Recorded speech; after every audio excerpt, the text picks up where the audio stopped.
നമ്മൾ CA final എക്സാമിനേഷൻ്റെ result വന്ന് just ICA നമ്മളെ മെമ്പറായിട്ട് അംഗീകരിക്കുമ്പോൾ തന്നെ ആ പേരിന് മുന്നിൽ CA വന്നു കഴിഞ്ഞു. ഫീൽഡ് ഓഫ് ഇൻട്രസ്റ്റ് ആണെന്നൊന്ന് മനസ്സിലാക്കി കഴിഞ്ഞാൽ പിന്നെ അത് ടഫായിട്ട് തോന്നില്ല. ആവറേജ് ആയിട്ടുള്ള ഒരുപാട് പേര് 50-60 റേഞ്ചിലൊക്കെ 10th പാസ്സായ ആളുകൾ വരെ CA ക്രാക്ക് ആയിട്ടുള്ള ഒരുപാട് ചരിത്രങ്ങളുണ്ട്. അപ്പം മാമിനെ എന്താണ് ഇൻസ്പയർ ചെയ്തത്, അതായത് ഒരു CA ചാർട്ടേഡ് അക്കൗണ്ടന്റ് എന്നൊരു കോഴ്സ് എടുക്കാനായിട്ട്? അപ്പം ഞാൻ ചോദിച്ചു എനിക്ക് CAക്ക് പോകണം, ഞാൻ CAക്ക് പോയാൽ പാസ്സാവില്ലേ? അപ്പം മിസ് കുറച്ച് നേരം ഇങ്ങനെ ആലോചിച്ചിട്ട് പറഞ്ഞു നീ പാസ്സായില്ലെങ്കിൽ ആര് പാസ്സാനാ? കുറേ മിസ്കൺസെപ്ഷൻ ആ ഒരു ടൈമിലുണ്ട്. ആർട്ടിഷിപ്പ് കഴിഞ്ഞാലും നമുക്ക് ചിലപ്പം സർട്ടിഫിക്കറ്റ് തരില്ല, അവിടെ തന്നെ കിടന്നു പോകും. അപ്പം അങ്ങനെ ഒരു പ്രശ്നങ്ങളേ ശരിക്കും CAയിലില്ല. CA എന്ന് പറഞ്ഞൊരു കോഴ്സിലേക്ക് വന്നപ്പം ആ കോളേജ് ലൈഫ് കംപ്ലീറ്റ്ലി എനിക്ക് കയ്യിൽ നിന്ന് പോയി എന്നൊരു ഫീൽ എനിക്കില്ല. ആർട്ടിഷിപ്പിൻ്റെ സമയം ശരിക്കും അടിപൊളിയായിരുന്നു. എന്നോട് ഹണിമൂൺ പോകണോ CAയുടെ ക്ലാസ്സിന് പോകണമെന്ന് പറഞ്ഞപ്പോൾ എനിക്ക് അൻവർ ബോസിൻ്റെ ക്ലാസ്സിന് പോയാൽ മതി എന്നാണ് പറഞ്ഞത്. കല്യാണമൊക്കെ കഴിഞ്ഞ് കുഞ്ഞും കൂടെ ആയ സമയത്ത് ശരിക്കും ഒരു ബോധം വീണു, ഇറ്റ്സ് നൗ ഓർ നെവർ എന്നുള്ളത്. അല്ലെ, അതുവരെ നമുക്ക് കിട്ടി നോക്കാം. CA ആയി കഴിഞ്ഞു എന്നറിഞ്ഞ ഫൈനൽ എക്സാം പാസ്സായ ഒരു മൊമെന്റ് ഉണ്ടല്ലോ, അപ്പൊ ആ ഒരു മൊമെന്റിൽ എന്താണ് തോന്നിയത്? CA ക്വിറ്റ് ചെയ്യില്ല, അവസാനം വരെ എന്താണെങ്കിലും എനിക്കത് വേണം എന്നുള്ളൊരു ഡിസിഷൻ അതെപ്പോഴും നമ്മുടെ സപ്പോർട്ട് സിസ്റ്റം ആയിരിക്കും എടുക്കുക. നമുക്കൊരിക്കലും ആ ഡിസിഷൻ എടുക്കാൻ പറ്റില്ല. ഒരാൾ പ്രൊഫഷണലി ഇങ്ങനെ ഒരു ചലഞ്ചുകളെല്ലാം ഫേസ് ചെയ്യാൻ റെഡി ആയിട്ട് തന്നെയാണ് CA ക്വാളിഫൈഡ് ആവുന്നത്. നമുക്കത് വേണം എന്നുള്ള ഡിസിഷൻ ആ ഒരു ഉറപ്പിൽ വേണം മുന്നോട്ട് പോകുകയാണെന്നുണ്ടെങ്കിൽ ഓഫ് കോഴ്സ് ഇത് ക്രാക്കബിൾ തന്നെയായിരിക്കും. എല്ലാത്തിനും പാസ്സാകും. ചിലപ്പോൾ ഒരു സബ്ജക്റ്റ് ആയിരിക്കും ഒരു മാർക്കിന് ചോദിക്കാം. അപ്പോൾ ആ സബ്ജക്റ്റിന് അവരെ നമ്മൾ കൂടുതലായിട്ട് ഫോക്കസ് ചെയ്ത് കൊടുക്കും. നാളെ നമ്മുടെ ലൈഫാണ് CA എന്ന് പറയുന്നത്, അല്ലേ? നമ്മൾ ലൈഫ് ലോങ് നമ്മൾ ചെയ്യേണ്ട ജോബ് അത് ശരിക്കും എനിക്കും ഇഷ്ടമുള്ളതാണോ? Hello everyone. അപ്പോൾ ഒരു ചാർട്ടേഡ് അക്കൗണ്ടന്റ് ആവുക എന്നുള്ളത് എല്ലാവരും ഒരു ഡ്രീമാണ്, അല്ലേ? അപ്പോൾ നിങ്ങൾക്ക് അതിനെ പറ്റിയിട്ട് ഒരുപാട് ഡൗട്ട്സും ക്വയറീസും ഒക്കെ ഉണ്ടായിരിക്കും. അപ്പോൾ നമുക്കതൊരു ചാർട്ടേഡ് അക്കൗണ്ടന്റിൻ്റെ കയ്യിൽ നിന്ന് തന്നെ നമുക്ക് ആ ഡൗട്ട്സും കാര്യങ്ങളൊക്കെ ക്ലിയർ ചെയ്താലോ? യെസ്. അപ്പോൾ നമുക്ക് ഇന്നുള്ളത് നമ്മുടെ അഖിലാമാണ്, ചാർട്ടേഡ് അക്കൗണ്ടന്റ് ആണ്, IIIലെ CAയുടെ അക്കാഡമിക് ഹെഡ് കൂടിയാണ്. അപ്പോൾ നമുക്ക് മാമിൻ്റെ അടുത്ത് ചോദിച്ച് എല്ലാ ഡൗട്ട്സും കാര്യങ്ങളൊക്കെ ക്ലിയർ ചെയ്യാം. അപ്പോൾ മാം വെൽക്കം. CA എന്താണെന്ന് പറയുന്നതിന് മുമ്പ് പലരുടെയും ഒരു ക്വസ്റ്റ്യൻ ആണ്, പലപ്പോഴും ലൈവ് എടുക്കുമ്പോൾ പലരും ചോദിക്കുന്ന ഒരു സംഭവമാണ്, എന്തുകൊണ്ട് CA ഇത്ര ടഫ് ആവുന്നു, അല്ലെങ്കിൽ ഒരു ആവറേജ് സ്റ്റുഡൻറ്റിന് ഈ CA ക്രാക്ക് ചെയ്യാൻ പറ്റുമോ എന്നൊരു ഭയങ്കര ഡൗട്ടാണ് എല്ലാവരും. അപ്പോൾ അതൊന്ന് മാം പറഞ്ഞു തരുമോ? മോസ്റ്റ്ലി എല്ലാ കുട്ടികളും ഈ ഒരു കോഴ്സിലേക്ക് വരുന്ന സമയത്ത് അവർ ഫേസ് ചെയ്യുന്ന കുറേ ചോദ്യങ്ങളും പിന്നെ ഈ ഒരു കോഴ്സ് എന്താണെന്നൊരു ഡെപ്ത് നോളജ് ഇല്ല. ഇപ്പം ബാക്കി എല്ലാ പ്രൊഫഷണൽ കോഴ്സൊക്കെ എടുത്തു കഴിഞ്ഞാൽ ഏറെക്കുറെ ഒരു ഐഡിയ ഉണ്ട്. മീൻസ് നമ്മൾ ക്വാളിഫൈ ചെയ്ത് കഴിഞ്ഞാൽ എന്താ ചെയ്യുക, എന്താണ് ഈ ഒരു ജോബ് എന്നുള്ളതും. പിന്നെ ഇത് പഠിക്കുന്ന സമയത്ത് കുറേ പേര് കണ്ടിന്യൂസ്ലി ഫെയിൽ ആവുന്നു, അതിൻ്റെ റീസൺ എന്താണെന്നുള്ളതും അറിയില്ല. അതുകൊണ്ട് തന്നെയാണ് കുട്ടികൾക്ക് ഈ ഒരു പേടിയുള്ളത്. പക്ഷേ ഒരു ലൈഫ് സ്റ്റോറീസ് ഒക്കെ റെഫർ ചെയ്യുന്ന കുട്ടികളാണെങ്കിലും നമുക്കറിയാം എല്ലാ ലൈഫ് സ്റ്റോറീസിൻ്റെയും ബാക്കിൽ ഞാനൊരു ആവറേജ് സ്റ്റുഡൻ്റ് ആയിരുന്നു but still I crack it, ആ ഒരു രീതിയിൽ തന്നെ നമ്മൾ മോസ്റ്റ് ഓഫ് ദി കേസസിൽ കേൾക്കാം. അപ്പം എൻ്റെ ലൈഫിലാണെങ്കിലും എൻ്റെ ഫ്രണ്ട് സർക്കിളിലാണെങ്കിലും നല്ല പഠിച്ചു വന്ന കൂടെയുള്ള ഫ്രണ്ട്സിനേക്കാളും ഹാർഡ് വർക്ക് ചെയ്തവരാണ് മോസ്റ്റ്ലി ഇതിൽ നമ്മൾ ക്രാക്ക് ചെയ്ത് കണ്ടിട്ടുള്ളത്. എനിക്ക് മനസ്സിലായ ഒരു രീതി എന്ന് വെച്ച് കഴിഞ്ഞാൽ നമ്മൾ 10th വരെ എന്ന് പറയുമ്പോൾ എല്ലാ സബ്ജക്ട്സും ആണല്ലോ പഠിക്കുക. നമുക്ക് താല്പര്യമുള്ളതും ഇല്ലാത്തതും എല്ലാം നമ്മൾ പഠിക്കുന്നുണ്ടായിരിക്കും. പക്ഷെ നമ്മൾ CA പോലൊരു കോഴ്സിലേക്ക് വരുമ്പോൾ നമുക്ക് ആ അക്കൗണ്ടൻസിയും ഓഡിറ്റ് എന്ന് പറയുമ്പോൾ എന്താ ഒരു ഓർഗനൈസേഷൻ ചെയ്തു വെച്ച കണക്കുകളിലൊക്കെ എന്തെങ്കിലും മിസ്റ്റേക്കുകളുണ്ടോ എന്ന് തപ്പി കണ്ടുപിടിക്കുന്നു. അത് കണ്ടുപിടിക്കുമ്പോൾ നമ്മൾ അവരെ കറക്റ്റ് ചെയ്യുന്നു. അങ്ങനെയൊക്കെ ഉള്ള കാര്യങ്ങളിലേക്ക് നമുക്ക് തോന്നുന്ന താല്പര്യങ്ങൾ, ആ സബ്ജക്റ്റുകൾ എൻ്റയർലി നമ്മൾ പഠിച്ച സബ്ജക്റ്റ് അല്ല, മൊത്തത്തിൽ വേറൊരു സംഭവമാണ്. അപ്പോൾ അതിനോട് തോന്നുന്ന ഇൻട്രസ്റ്റ് ആയിരിക്കും ശരിക്കും ഈ ഒരു കോഴ്സിൽ നമ്മൾ ഓക്കെ ആണോ എന്ന് അറിയുക. അതൊരു പക്ഷേ 10th കഴിയുമ്പം ഈ ഒരു കോഴ്സും ആ സബ്ജക്റ്റിൻ്റെ ഇൻഡെപ്ത് ഓരോ സബ്ജക്റ്റും എന്താണെന്നൊക്കെ മനസ്സിലാക്കിയിട്ട് എടുക്കാൻ പറ്റുന്ന ഒരു ഡിസിഷൻ അല്ല. നമ്മളൊരു ഫൗണ്ടേഷൻ ലെവലൊക്കെ പഠിച്ച് തുടങ്ങുമ്പോഴായിരിക്കും എന്താണ് അക്കൗണ്ടൻസി, എന്താണ് ഓഡിറ്റ്, എന്താണ് ലോയിൽ നമുക്ക് പഠിക്കാനുള്ളത്, ഇതൊക്കെ നമുക്ക് അറിയാൻ പറ്റുക. ശരിക്കും ആ ഒരു ബേസിക് ഐഡിയ ഓരോ സബ്ജക്റ്റിനെ കുറിച്ചും ബിൽഡ് ചെയ്ത് തുടങ്ങുമ്പോൾ ശരിക്കും ഫീൽഡ് ഓഫ് ഇൻട്രസ്റ്റ് ആണെന്നൊന്ന് മനസ്സിലാക്കി കഴിഞ്ഞാൽ പിന്നെ അത് ടഫായിട്ട് തോന്നില്ല. ആവറേജ് ആയിട്ടുള്ള ഒരുപാട് പേര് 50-60 റേഞ്ചിലൊക്കെ 10th പാസ്സായ ആളുകൾ വരെ CA ക്രാക്ക് ആയിട്ടുള്ള ഒരുപാട് ചരിത്രങ്ങളുണ്ട്. അപ്പോൾ എനിക്ക് തോന്നുന്നു ഒരു ബേസിക് അണ്ടർസ്റ്റാൻഡിങ് ബിൽഡ് ചെയ്തതിന് ശേഷം ഈ സബ്ജക്റ്റുകളോടൊരു ഇഷ്ടം തോന്നുന്നുണ്ടെങ്കിൽ നിങ്ങൾ പഠിച്ചോ ക്രാക്ക് ആക്കാൻ പറ്റും. നിങ്ങളുടെ അതുവരെയുള്ള അക്കാഡമിക് ഇൻ്റലിജൻസ് ഒന്നും ഫുൾ A+ വേണോ അതൊന്നും ഒരു മാറ്ററേ ആവില്ല ഒരിക്കലും. അപ്പം എന്താണ് CA, എന്താണ് ഒരു ചാർട്ടേഡ് അക്കൗണ്ടന്റ് എന്നുള്ളത് ജസ്റ്റ് ഒരു ബ്രീഫായിട്ടൊന്ന് പറഞ്ഞത്? Okay fine. CAയുടെ ജോബ് എന്താന്ന് പറയുന്നതിനേക്കാളും CA എന്ന് പറയുമ്പം നമ്മൾ ICAI institute of chartered accountants of India എന്ന് പറയുന്ന പാർലമെൻറ്റ് ക്രിയേറ്റ് ചെയ്തിരിക്കുന്ന നമ്മുടെ മിനിസ്ട്രി ഓഫ് കോർപ്പറേറ്റ് അഫയേഴ്സിൻ്റെ അണ്ടറിലുള്ള ഒരു ബോഡിയാണ് ICAI. ആ ICAIയിൽ മെമ്പർ ആവാൻ വേണ്ടിയാണ് നമ്മൾ ചാർട്ടേഡ് അക്കൗണ്ടൻ്റ് ആവുന്നത്. വൺസ് നമ്മൾ ഈ ഒരു 3 എക്സാമിനേഷൻസ് അതിൻ്റെ ഇടയ്ക്കുള്ള പ്രാക്ടിക്കൽ ട്രെയിനിങ് ഇതെല്ലാം കഴിയുമ്പോൾ നമ്മൾ ആ ICAI എന്ന് പറയുന്ന ബോഡിയിൽ ഒരു മെമ്പറായിട്ട് മാറുന്നു. അപ്പോഴാണ് നമ്മൾ നമ്മൾ ചാർട്ടേഡ് അക്കൗണ്ടൻ്റ് ആവുന്നതും നമുക്ക് ഓഡിറ്റും കാര്യങ്ങളൊക്കെ ചെയ്യാനുള്ള ഒരു കപ്പാസിറ്റി വരുന്നതും. സോ സിയുടെ ജോബ് റോൾസ് ആയിരിക്കും കൂടുതലും എന്താണ് സി എന്നുള്ള രീതിയിൽ ഉദ്ദേശിക്കുമ്പോൾ ആളുകൾക്ക് അറിയേണ്ടി വരിക. അപ്പം എല്ലാവർക്കും ഫെമിലിയർ ആയിട്ടുള്ള ജോബാണ് ഓഡിറ്ററായിട്ട് വർക്ക് ചെയ്യുക എന്ന് പറയുക. അപ്പം ഞാൻ ഈ പറഞ്ഞ പോലെ ഒരു കമ്പനി അല്ലെങ്കിൽ ഒരു പേഴ്സൺ ആയിക്കോട്ടെ, അവർക്ക് ടാക്സ് കാര്യങ്ങളൊക്കെ ഫയൽ ചെയ്യാനുണ്ട് വരുന്ന ഇൻകം അനുസരിച്ച്. ഒരു കമ്പനിയെ സംബന്ധിച്ച് കമ്പനി പബ്ലിക്കിൻ്റെ മണി ഇട്ടാണ് പ്ലേ ചെയ്യുന്നത് അല്ലേ. അപ്പോൾ ആ മണി അവർക്ക് ഇഷ്ടമുള്ള പോലെ യൂട്ടിലൈസ് ചെയ്യാൻ പറ്റില്ലല്ലോ. അത് പ്രോപ്പർലി യൂസ് ചെയ്യുന്നുണ്ടെന്ന് ഉറപ്പാക്കാൻ വേണ്ടിയിട്ട് എന്ത് ചെയ്യാറുണ്ട്, ഗവൺമെൻറ്റിൻ്റെ റെസ്പോൺസിബിലിറ്റിയാണ് അത് കറക്റ്റായിട്ട് അക്കൗണ്ടിങ് സ്റ്റാൻഡേർഡ്സുകൾ അനുസരിച്ചിട്ടാണോ അത് നോക്കുന്നത്, ആ മണിക്ക് മിസ്യൂസ് ഇല്ല എന്നുള്ള കാര്യങ്ങളൊക്കെ ഉറപ്പാക്കാൻ. പക്ഷേ ഗവൺമെൻറ്റിന് എല്ലായിടത്തും വന്ന് നോക്കാൻ പറ്റില്ലല്ലോ, എല്ലാ ഇൻഡിവിജ്വൽസും കറക്റ്റായിട്ട് ടാക്സ് അടയ്ക്കുന്നുണ്ടോ എന്ന് 1 നോക്കാൻ പറ്റില്ലോ. So we are standing in the middle of that. പബ്ലിക്കിൻ്റെ മണി സേഫ് ആണെന്ന് എൻഷുർ ചെയ്യാൻ ഗവൺമെൻറ്റിന് നമ്മളൊരു അഷുറൻസ് കൊടുക്കുക. ഒരു ചാർട്ടേഡ് അക്കൗണ്ടിൻ്റെ ഒപ്പം ഒരു ഫിനാൻഷ്യൽ സ്റ്റേറ്റ്മെൻറ്റ്സിൽ വരുമെന്ന് പറയുമ്പോൾ എന്താ, അവർ ചെയ്യേണ്ട കാര്യങ്ങളെല്ലാം കറക്റ്റായിട്ട് ആ മണിയൊക്കെ മാനേജ് ചെയ്തിട്ടുണ്ട്, ആ ഒരു ഫിനാൻഷ്യൽ ഡിസിപ്ലിൻ അവർ കീപ്പ് ചെയ്യുന്നുണ്ട് എന്നുള്ളത് നമ്മളൊരു അഷുറൻസ് കൊടുക്കുക. ഗവൺമെൻറ് മാത്രമല്ല, ആ ഒരു കമ്പനിയെ വിശ്വസിക്കുന്ന എല്ലാവരും നമ്മളുടെ ഒരു സോയിൻ കാണുമ്പോഴാണ് ഓക്കെ ഇവിടെ എല്ലാം പെർഫെക്റ്റ്ലി ആണ് പോകുന്നത്, ആ ഒരു ഉറപ്പിലേക്ക് എത്തുന്നത്. ഓഡിറ്ററിൻ്റെ വർക്കിൽ വരുമ്പോൾ അതായിരിക്കും. പക്ഷെ അത് കൂടാതെ തന്നെ നമ്മൾ അക്കൗണ്ടൻ്റ് ആയിട്ട് ബാങ്കിൽ നമ്മൾ എംപ്ലോയ്മെൻറ്റിലേക്ക് പോകുമ്പോഴേക്കുള്ള ഓപ്ഷൻസ് ഉണ്ട്. പിന്നെ ഫാക്കൽറ്റീസ് എന്നൊരു ഓപ്ഷനുണ്ട്. നമ്മുടെ ഇൻസ്റ്റിറ്റ്യൂട്ടിൽ എത്രയോ ക്വാളിഫൈഡ് ആയിട്ടുള്ള ചാർട്ടേഡ് അക്കൗണ്ട്സ് പഠിപ്പിക്കുന്നുണ്ട്. അങ്ങനെ ഒരു വൈഡ് വെറൈറ്റീസ്. ഇനി ടാക്സ് മാത്രം സ്പെഷ്യലൈസ് ചെയ്ത് ടാക്സ് കൺസൾട്ടൻസ് അങ്ങനെ പോകുന്ന ആളുകൾ, ഇതെല്ലാം ചാർട്ടേഡ് അക്കൗണ്ടിൻ്റെ ജോബുകളാണ്. എനിക്കൊന്ന് ജസ്റ്റ് പാസിങ് സി എന്നപ്പുറം ഒരുപാട് ഡോക്ടേഴ്സൊക്കെ ഇപ്പോൾ എല്ലാവരും സ്പെഷ്യലൈസേഷനിലേക്കല്ലേ പോവുക. ലൈക്ക് വൈസ് സി എയും ആഫ്റ്റർ ഒരുപാട് സ്പെഷ്യലൈസേഷൻസ് ആ ഒരു ഫീൽഡിലേക്കൊക്കെ പോകാൻ തുടങ്ങിയിട്ടുണ്ട്. അപ്പോൾ 3 എക്സാമിനേഷൻസ് ഉണ്ടെന്ന കാര്യം പറഞ്ഞില്ലേ, അപ്പോൾ ആ ലെവൽസ് എങ്ങനെയാണെന്ന് ജസ്റ്റ് ഒന്ന് എക്സ്പ്ലെയിൻ ചെയ്യാം. ഓക്കെ, നമ്മളൊരു ക്വാളിഫൈഡ് സി ആവാൻ വേണ്ടി നമ്മൾ 3 എക്സാമും പിന്നെ ആർട്ടിക്കിൾഷിപ്പ് എന്ന് പറഞ്ഞ ട്രെയിനിങ്ങും, അതാണ് നമ്മളുടെ ഒരു കോഴ്സിൻ്റെ സ്ട്രക്ചർ എടുക്കുക. അപ്പോൾ ആദ്യം +2 കഴിഞ്ഞ കുട്ടികളൊക്കെ ആണെങ്കിൽ അവർ എഴുതേണ്ടത് CA ഫൗണ്ടേഷൻ ലെവലാണ്. അപ്പോൾ ഒരു 4 പേപ്പർ ഫൗണ്ടേഷൻ എന്ന് പറയുന്ന പോലെ തന്നെ ബേസ് ഒന്നിട്ട് വെക്കുന്ന ലെവലാണത്. ദെൻ ഡയറക്റ്റ് എൻട്രി വരുന്ന കുട്ടികളാണെങ്കിലും ഫൗണ്ടേഷൻ കഴിഞ്ഞിട്ട് വരേണ്ട ഒരു എൻട്രി ഡയറക്റ്റ് എൻട്രി ത്രൂ വരുന്ന കുട്ടികളാണെങ്കിൽ CA ഇൻ്റർമീഡിയറ്റ്, ഫൗണ്ടേഷൻ കഴിഞ്ഞിട്ടായിരിക്കും +2 കഴിഞ്ഞിട്ടുള്ള കുട്ടികൾ CA ഇൻ്റർമീഡിയറ്റ് എഴുതുക. അതൊരു മിഡിൽ ലെവൽ എക്സാമിനേഷൻ എന്ന് പറയാം. ഈ CA ഇൻ്ററിന് 2 ഗ്രൂപ്പായിട്ട് എക്സാമിനേഷൻസ് നടക്കുക. അത് രണ്ടും പാസ്സായതിനു ശേഷം ഒരു 2 ഇയർ പീരീഡ് ആർട്ടിക്കിൾഷിപ്പ് ഉണ്ടായിരിക്കും, ഒരു ട്രെയിനിങ് പീരീഡാണ്. ഒരു ക്വാളിഫൈഡ് ആയിട്ടുള്ള ചാർട്ടേഡ് അക്കൗണ്ടൻ്റ് അല്ലെങ്കിൽ CA ഫേമിൽ അവർ പോയിട്ട് അത് ശരിക്കും ഒന്ന് മിസ്സായ ക്യാമ്പസ് ലൈഫ് നമുക്ക് തിരിച്ച് കിട്ടുന്ന ഒരു പീരീഡ് ആയിരിക്കും, നല്ലപോലെ ചൂസ് ചെയ്ത് കഴിഞ്ഞാൽ. അപ്പോൾ നമുക്ക് കുറേ ഇൻട്രസ്റ്റിംഗ് ആയിട്ടുള്ള വർക്ക് നമ്മൾ പാസ്സായി കഴിഞ്ഞിട്ട് നമ്മൾ എന്തൊക്കെയാണ് ഫേസ് ചെയ്യാൻ പോകുന്നതെന്നുള്ളതിൽ ചെറിയൊരു ഐഡിയ കിട്ടും. പക്ഷേ അവിടെ ഒരു ബെനിഫിറ്റ് എന്ന് പറയുമ്പോൾ റിസ്ക് മൊത്തം നമ്മുടെ പ്രിൻസിപ്പളിനായിരിക്കും, ചാർട്ടേഡ് അക്കൗണ്ടിനായിരിക്കും. നമുക്ക് ഈസിലി വർക്ക് ചെയ്യാം, ഇച്ചിരി മണ്ടത്തരങ്ങളൊക്കെ കാണിച്ച് നമ്മളുടെ മിസ്റ്റേക്കുകളെല്ലാം കറക്റ്റ് ചെയ്തിട്ട് റെഡിയായി വരാൻ വേണ്ടി ഒരു ഫേസ്, ആ ഒരു 2 ഇയേഴ്സ്. അത് കഴിഞ്ഞ് ഒരു 6 മന്ത്സും കൂടെ കഴിഞ്ഞാലായിരിക്കും നമുക്ക് CAയുടെ ഫൈനൽ എക്സാമിനേഷൻ എഴുതാൻ പറ്റുക. ദാറ്റ് ഓൾസോ 2 ഗ്രൂപ്പായിട്ടായിരിക്കും എക്സാമിനേഷൻസ് നടക്കുക. ഇതെല്ലാം പാസ്സായി കഴിഞ്ഞാൽ പിന്നെ വേറെ കടമ്പകളൊന്നുമില്ല, ഇൻ്റർവ്യൂസോ കാര്യങ്ങളോ ഒന്നുമില്ല. ഡയറക്റ്റ്ലി നമുക്ക് മെമ്പർഷിപ്പിന് വേണ്ടി അപ്ലൈ ആവാം, നമ്മൾ മെമ്പറായി മാറുന്നുണ്ടായിരിക്കും. പിന്നെ നമുക്ക് വെരി നെക്സ്റ്റ് മൊമെൻറ്റിൽ തന്നെ നമുക്ക് എന്താ നമ്മുടേതായിട്ടുള്ള ഫേമോ എംപ്ലോയ്മെൻറ്റോ അതിലേക്ക് മൂവ് ചെയ്യാം എന്നുള്ളതാണ്. അപ്പം പേരിന് മുമ്പിൽ ഒരു CA നമുക്കവിടെ യെസ്, നമ്മൾ CA ഫൈനൽ എക്സാമിനേഷൻ്റെ റിസൾട്ട് വന്ന് ജസ്റ്റ് ICA നമ്മൾ മെമ്പറായിട്ട് അംഗീകരിക്കുമ്പോൾ തന്നെ ആ പേരിന് മുന്നിൽ CA വന്നു കഴിഞ്ഞു, സംഭവം വന്നു കഴിഞ്ഞു. അപ്പം മാമിനെ എന്താണ് ഇൻസ്പയർ ചെയ്തത്, അതായത് ഒരു CA ചാർട്ടേഡ് അക്കൗണ്ടന്റ് എന്നൊരു കോഴ്സ് എടുക്കാനായിട്ട്? ഓക്കെ, എൻ്റെ ജേർണിയുടെ ബിഗിനിങ് എന്ന് പറയുമ്പം ലൈക്ക് ഫാദർ യൂഷ്വലി എൻ്റെ കരിയറിനെ കുറിച്ച് അത്യാവശ്യം ഇങ്ങനെ പ്ലാൻ ചെയ്യുന്ന ഒരാളായിരുന്നു. അപ്പോൾ എനിക്കൊരു ടേസ്റ്റ് തോന്നുന്ന എല്ലാ കാര്യവും ആൾ എനിക്ക് മുന്നിൽ ഇങ്ങനെ ഇൻട്രൊഡ്യൂസ് ചെയ്ത് തരും. ഞാനൊരു പടം വരയ്ക്കുന്ന കണ്ടാൽ എനിക്ക് ഉടനെ ഫാഷൻ ഡിസൈനിങ്ങിൻ്റെ, ഒരു തുണി സ്റ്റിച്ച് ചെയ്യുന്ന കണ്ടാൽ അങ്ങനെ ഓരോ ഫീൽഡും എനിക്കിങ്ങനെ ഇൻട്രൊഡ്യൂസ് ചെയ്ത് തരും. പക്ഷേ ആൾക്ക് ഡീപ്പ് ഇൻസൈഡ് CAയുടെ ഒരു ചെറിയ ചായ ഉള്ളതുകൊണ്ടാന്ന് തോന്നുന്നു കുറച്ചധികം ഇൻഫർമേഷൻ CAനെ കുറിച്ച് തന്നിട്ടുണ്ടായിരുന്നു. അപ്പം ടോപ്പേഴ്സിൻ്റെയൊക്കെ ഇൻ്റർവ്യൂസ് ഒക്കെ ഉണ്ടാവുമല്ലോ, റാങ്ക് ഹോൾഡേഴ്സ് ഒക്കെ ആവുമെന്ന് പറഞ്ഞാൽ അതിൻ്റെയൊക്കെ കട്ടൗട്ട്സ് ഒക്കെ കൊണ്ട് തന്നിട്ട് ജസ്റ്റ് റീഡ് ചെയ്ത് നോക്ക് എന്നുള്ള രീതിയിൽ ഇങ്ങനെ പറയും. പിന്നെ ആരെങ്കിലുമൊക്കെ വന്നിട്ട് മോളെ നെക്സ്റ്റ് എന്താ പോവുക എന്നുള്ള 10th ചോദിക്കുമ്പം അച്ഛൻ കുറച്ച് കാര്യങ്ങളൊക്കെ പറഞ്ഞിട്ട് അതിനകത്ത് ചിലപ്പോൾ CAക്ക് പോകുമായിരിക്കും അങ്ങനെയുള്ള രീതിയിൽ പറയും. അപ്പോൾ തന്നെ നമുക്കറിയാം മെയിനായിട്ട് എനിക്ക് ഇൻട്രസ്റ്റിംഗ് ആയിട്ട് തോന്നിയത് ഈ CA എന്ന് കേൾക്കുമ്പോഴേ ആളുകളുടെ മുഖം ഒന്ന് മാറും. ഓ അത് നടക്കുമോ, കുറച്ച് ടഫ് അല്ലേ, എക്സ്പെഷ്യലി ഒരു ഗേൾ അല്ലേ, അപ്പോൾ കുറേ അധികം ഡ്യൂറേഷൻ എടുത്തു കഴിഞ്ഞാൽ ബാക്കി എല്ലാവർക്കും ഗേളിനാവും കിട്ടിക്കാനാണല്ലോ ആദ്യത്തെ ആവശ്യം.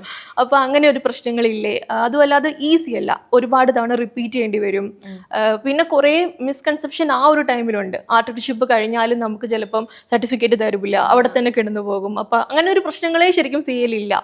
എല്ലാവരും ക്വാളിഫൈഡ് ആയിട്ടുള്ള CAസിന് അണ്ടറിൽ തന്നെയല്ലേ വർക്ക് ചെയ്യുക. അപ്പോൾ അങ്ങനെ കുറേ ഒരു കാര്യങ്ങളൊക്കെ വന്നപ്പോൾ എല്ലാവരുടെയും എല്ലാവരുടെയും ഭാഗത്ത് അത് സംതിങ് സിമിലർ ടു ഇമ്പോസിബിൾ എന്നുള്ള രീതിയിലാണ് എല്ലാവരുടെ അടുത്തും നമുക്കൊരു ഐഡിയ കിട്ടുക.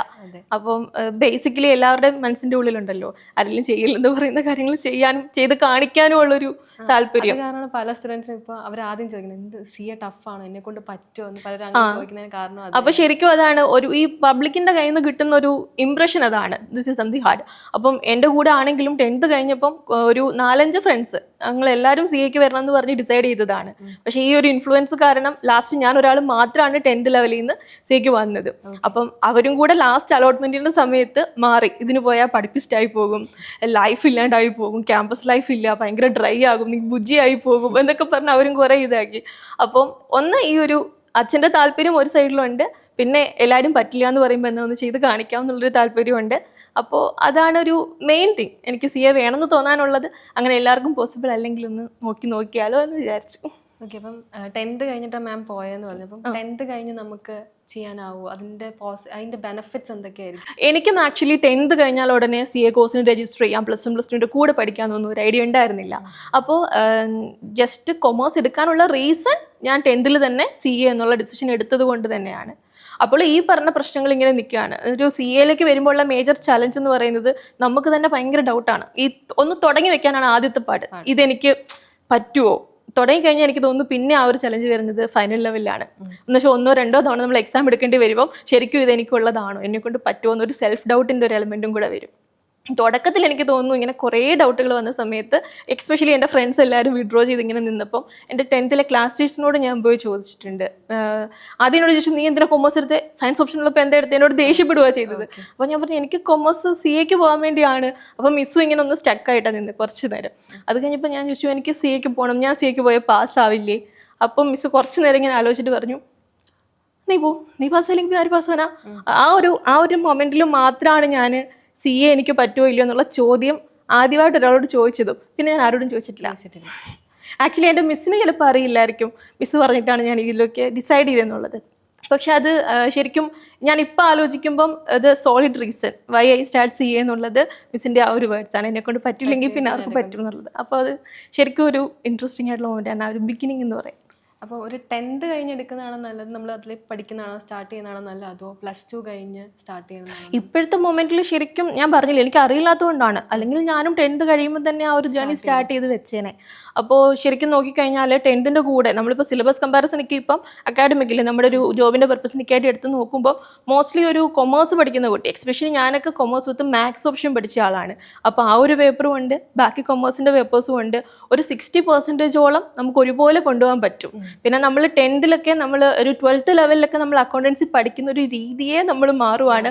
ഒരു പ്രൊഫഷണൽ കോഴ്സിന് വേണ്ടി നമ്മൾ അക്കൗണ്ടൻസി എന്ന് പറയുന്ന പേപ്പറിനെ അപ്രോച്ച് ചെയ്യുമ്പം ശരിക്കും ബിസിനസ് സ്റ്റഡീസിൻ്റെ പേപ്പറൊക്കെ ഭയങ്കര ഡ്രൈ ആയിട്ടുള്ളൊരു പേപ്പർ കഷ്ടപ്പെട്ടാണ് പഠിച്ചു വന്നത്. ശരിക്കും അത് പഠിക്കുന്നതിൻ്റെ പർപ്പസ് നമുക്ക് മനസ്സിലായത് നമ്മൾ CA പഠിച്ചു തുടങ്ങിയപ്പോഴാണ്. അപ്പോൾ അന്നേരം അറിയുവാണെങ്കിൽ അത് ഭയങ്കര ഇൻട്രസ്റ്റിംഗ് ആയിട്ടുള്ളൊരു പേപ്പറായിട്ട് തോന്നിയേനെ.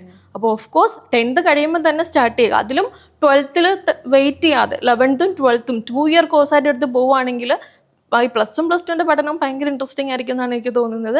പിന്നെ എന്താ നമുക്കറിയാലോ, ഇപ്പം നമ്മൾ 12th കഴിഞ്ഞ് കഴിഞ്ഞാൽ ഓൾമോസ്റ്റ് ഒരു 1 ഇയറും കൂടെ കഴിഞ്ഞിട്ടായിരിക്കും നമ്മൾ എക്സാം എഴുതുക യൂഷ്വൽ കേസിൽ 12th കഴിഞ്ഞ് സ്റ്റാർട്ട് ചെയ്യുമ്പം. ഇതെന്ന് പറയുമ്പോൾ നമുക്ക് മാർച്ചിൽ 12th എക്സാം കഴിഞ്ഞാൽ മെയ് തന്നെ എക്സാം എഴുതാനുള്ള ഓപ്ഷൻ ഉണ്ടാകും, +1 +2 ഒന്നിച്ച് കൊണ്ടുപോകുകയാണെങ്കിൽ. ഇപ്പോൾ ലാസ്റ്റ് തുടങ്ങുന്നവർക്കാണെങ്കിൽ ആക്ച്വലി ഇപ്പം ICAI 3 എക്സാമിനേഷൻസ് കണ്ടക്ട് ചെയ്യുന്നുണ്ട്. അതായത് +2 കഴിഞ്ഞ് ഫൗണ്ടേഷൻ എക്സാം എഴുതാൻ പറ്റുന്ന ടൈമാണ് പറയുന്നത്. അതായത് നമുക്കിപ്പം CA ഫൗണ്ടേഷൻ ആണെങ്കിലും ഇന്റർ ആണെങ്കിലും ഫൈനൽ ആണെങ്കിലും ഒരു വർഷം 3 എക്സാമിനേഷൻസ് ഉണ്ട്. നമുക്ക് മെയിൽ എക്സാം ഉണ്ട്, സെപ്റ്റംബറിൽ ഒരു എക്സാം വിൻഡോ ഉണ്ട്, ജാനുവരിയിലും എക്സാം വിൻഡോ ഉണ്ട്. അപ്പോൾ ഒരു 12th കഴിയുന്ന ഒരു കുട്ടിയെ സംബന്ധിച്ച് അവൻ ഇതിൻ്റെ കൂടെ പഠിച്ചു വരുവാണെങ്കിൽ മെയിൽ എക്സാം വിൻഡോ വേണമെങ്കിൽ അറ്റൻഡ് ചെയ്യാം, സെപ്റ്റംബറിൽ എക്സാം വിൻഡോ ഉണ്ട്. ഇൻ കേസ് അവൻ ഫെയിലായ സെപ്റ്റംബറിൽ അറ്റൻഡ് ചെയ്യാം, അത് കഴിഞ്ഞിട്ട് ജാൻ വിൻഡോയിലേക്ക് പോകുന്നുള്ളൂ. പക്ഷേ +2 കഴിഞ്ഞ് തുടങ്ങുന്ന ഒരു കുട്ടിയാണെങ്കിൽ അവന് ഡയറക്റ്റ് ഓപ്ഷൻ കിട്ടുന്നത് ജാനുവരിയിൽ എഴുതാനാണ്. ശരിക്കും നമ്മളുടെ ഇൻസ്റ്റിറ്റ്യൂട്ടിൽ തന്നെ ചില കുട്ടികൾ അവരെ സംബന്ധിച്ച് നോക്കുമ്പോൾ അവർ 12th കഴിഞ്ഞിട്ട് മെയിൽ എക്സാം എഴുതി പാസ്സാന്ന് വിചാരിച്ചു. അപ്പോൾ മെയ് ജൂൺ ഒക്കെ ആകുമ്പോഴത്തേക്ക് അവരവരുടെ CA ഇന്റർമീഡിയറ്റിന്റെ ജേർണി സ്റ്റാർട്ട് ചെയ്യുക. അവരുടെ കൂടെ +2 പഠിച്ച കുട്ടികൾ ഇതിന് ശേഷമാണ് ആലോചിക്കുന്നതെങ്കിൽ അവരിപ്പോൾ CA ഫൗണ്ടേഷന്റെ ക്ലാസ്സിൽ ഇരിപ്പുണ്ടായിരിക്കും ഇൻസ്റ്റിറ്റ്യൂട്ടിൽ തന്നെ.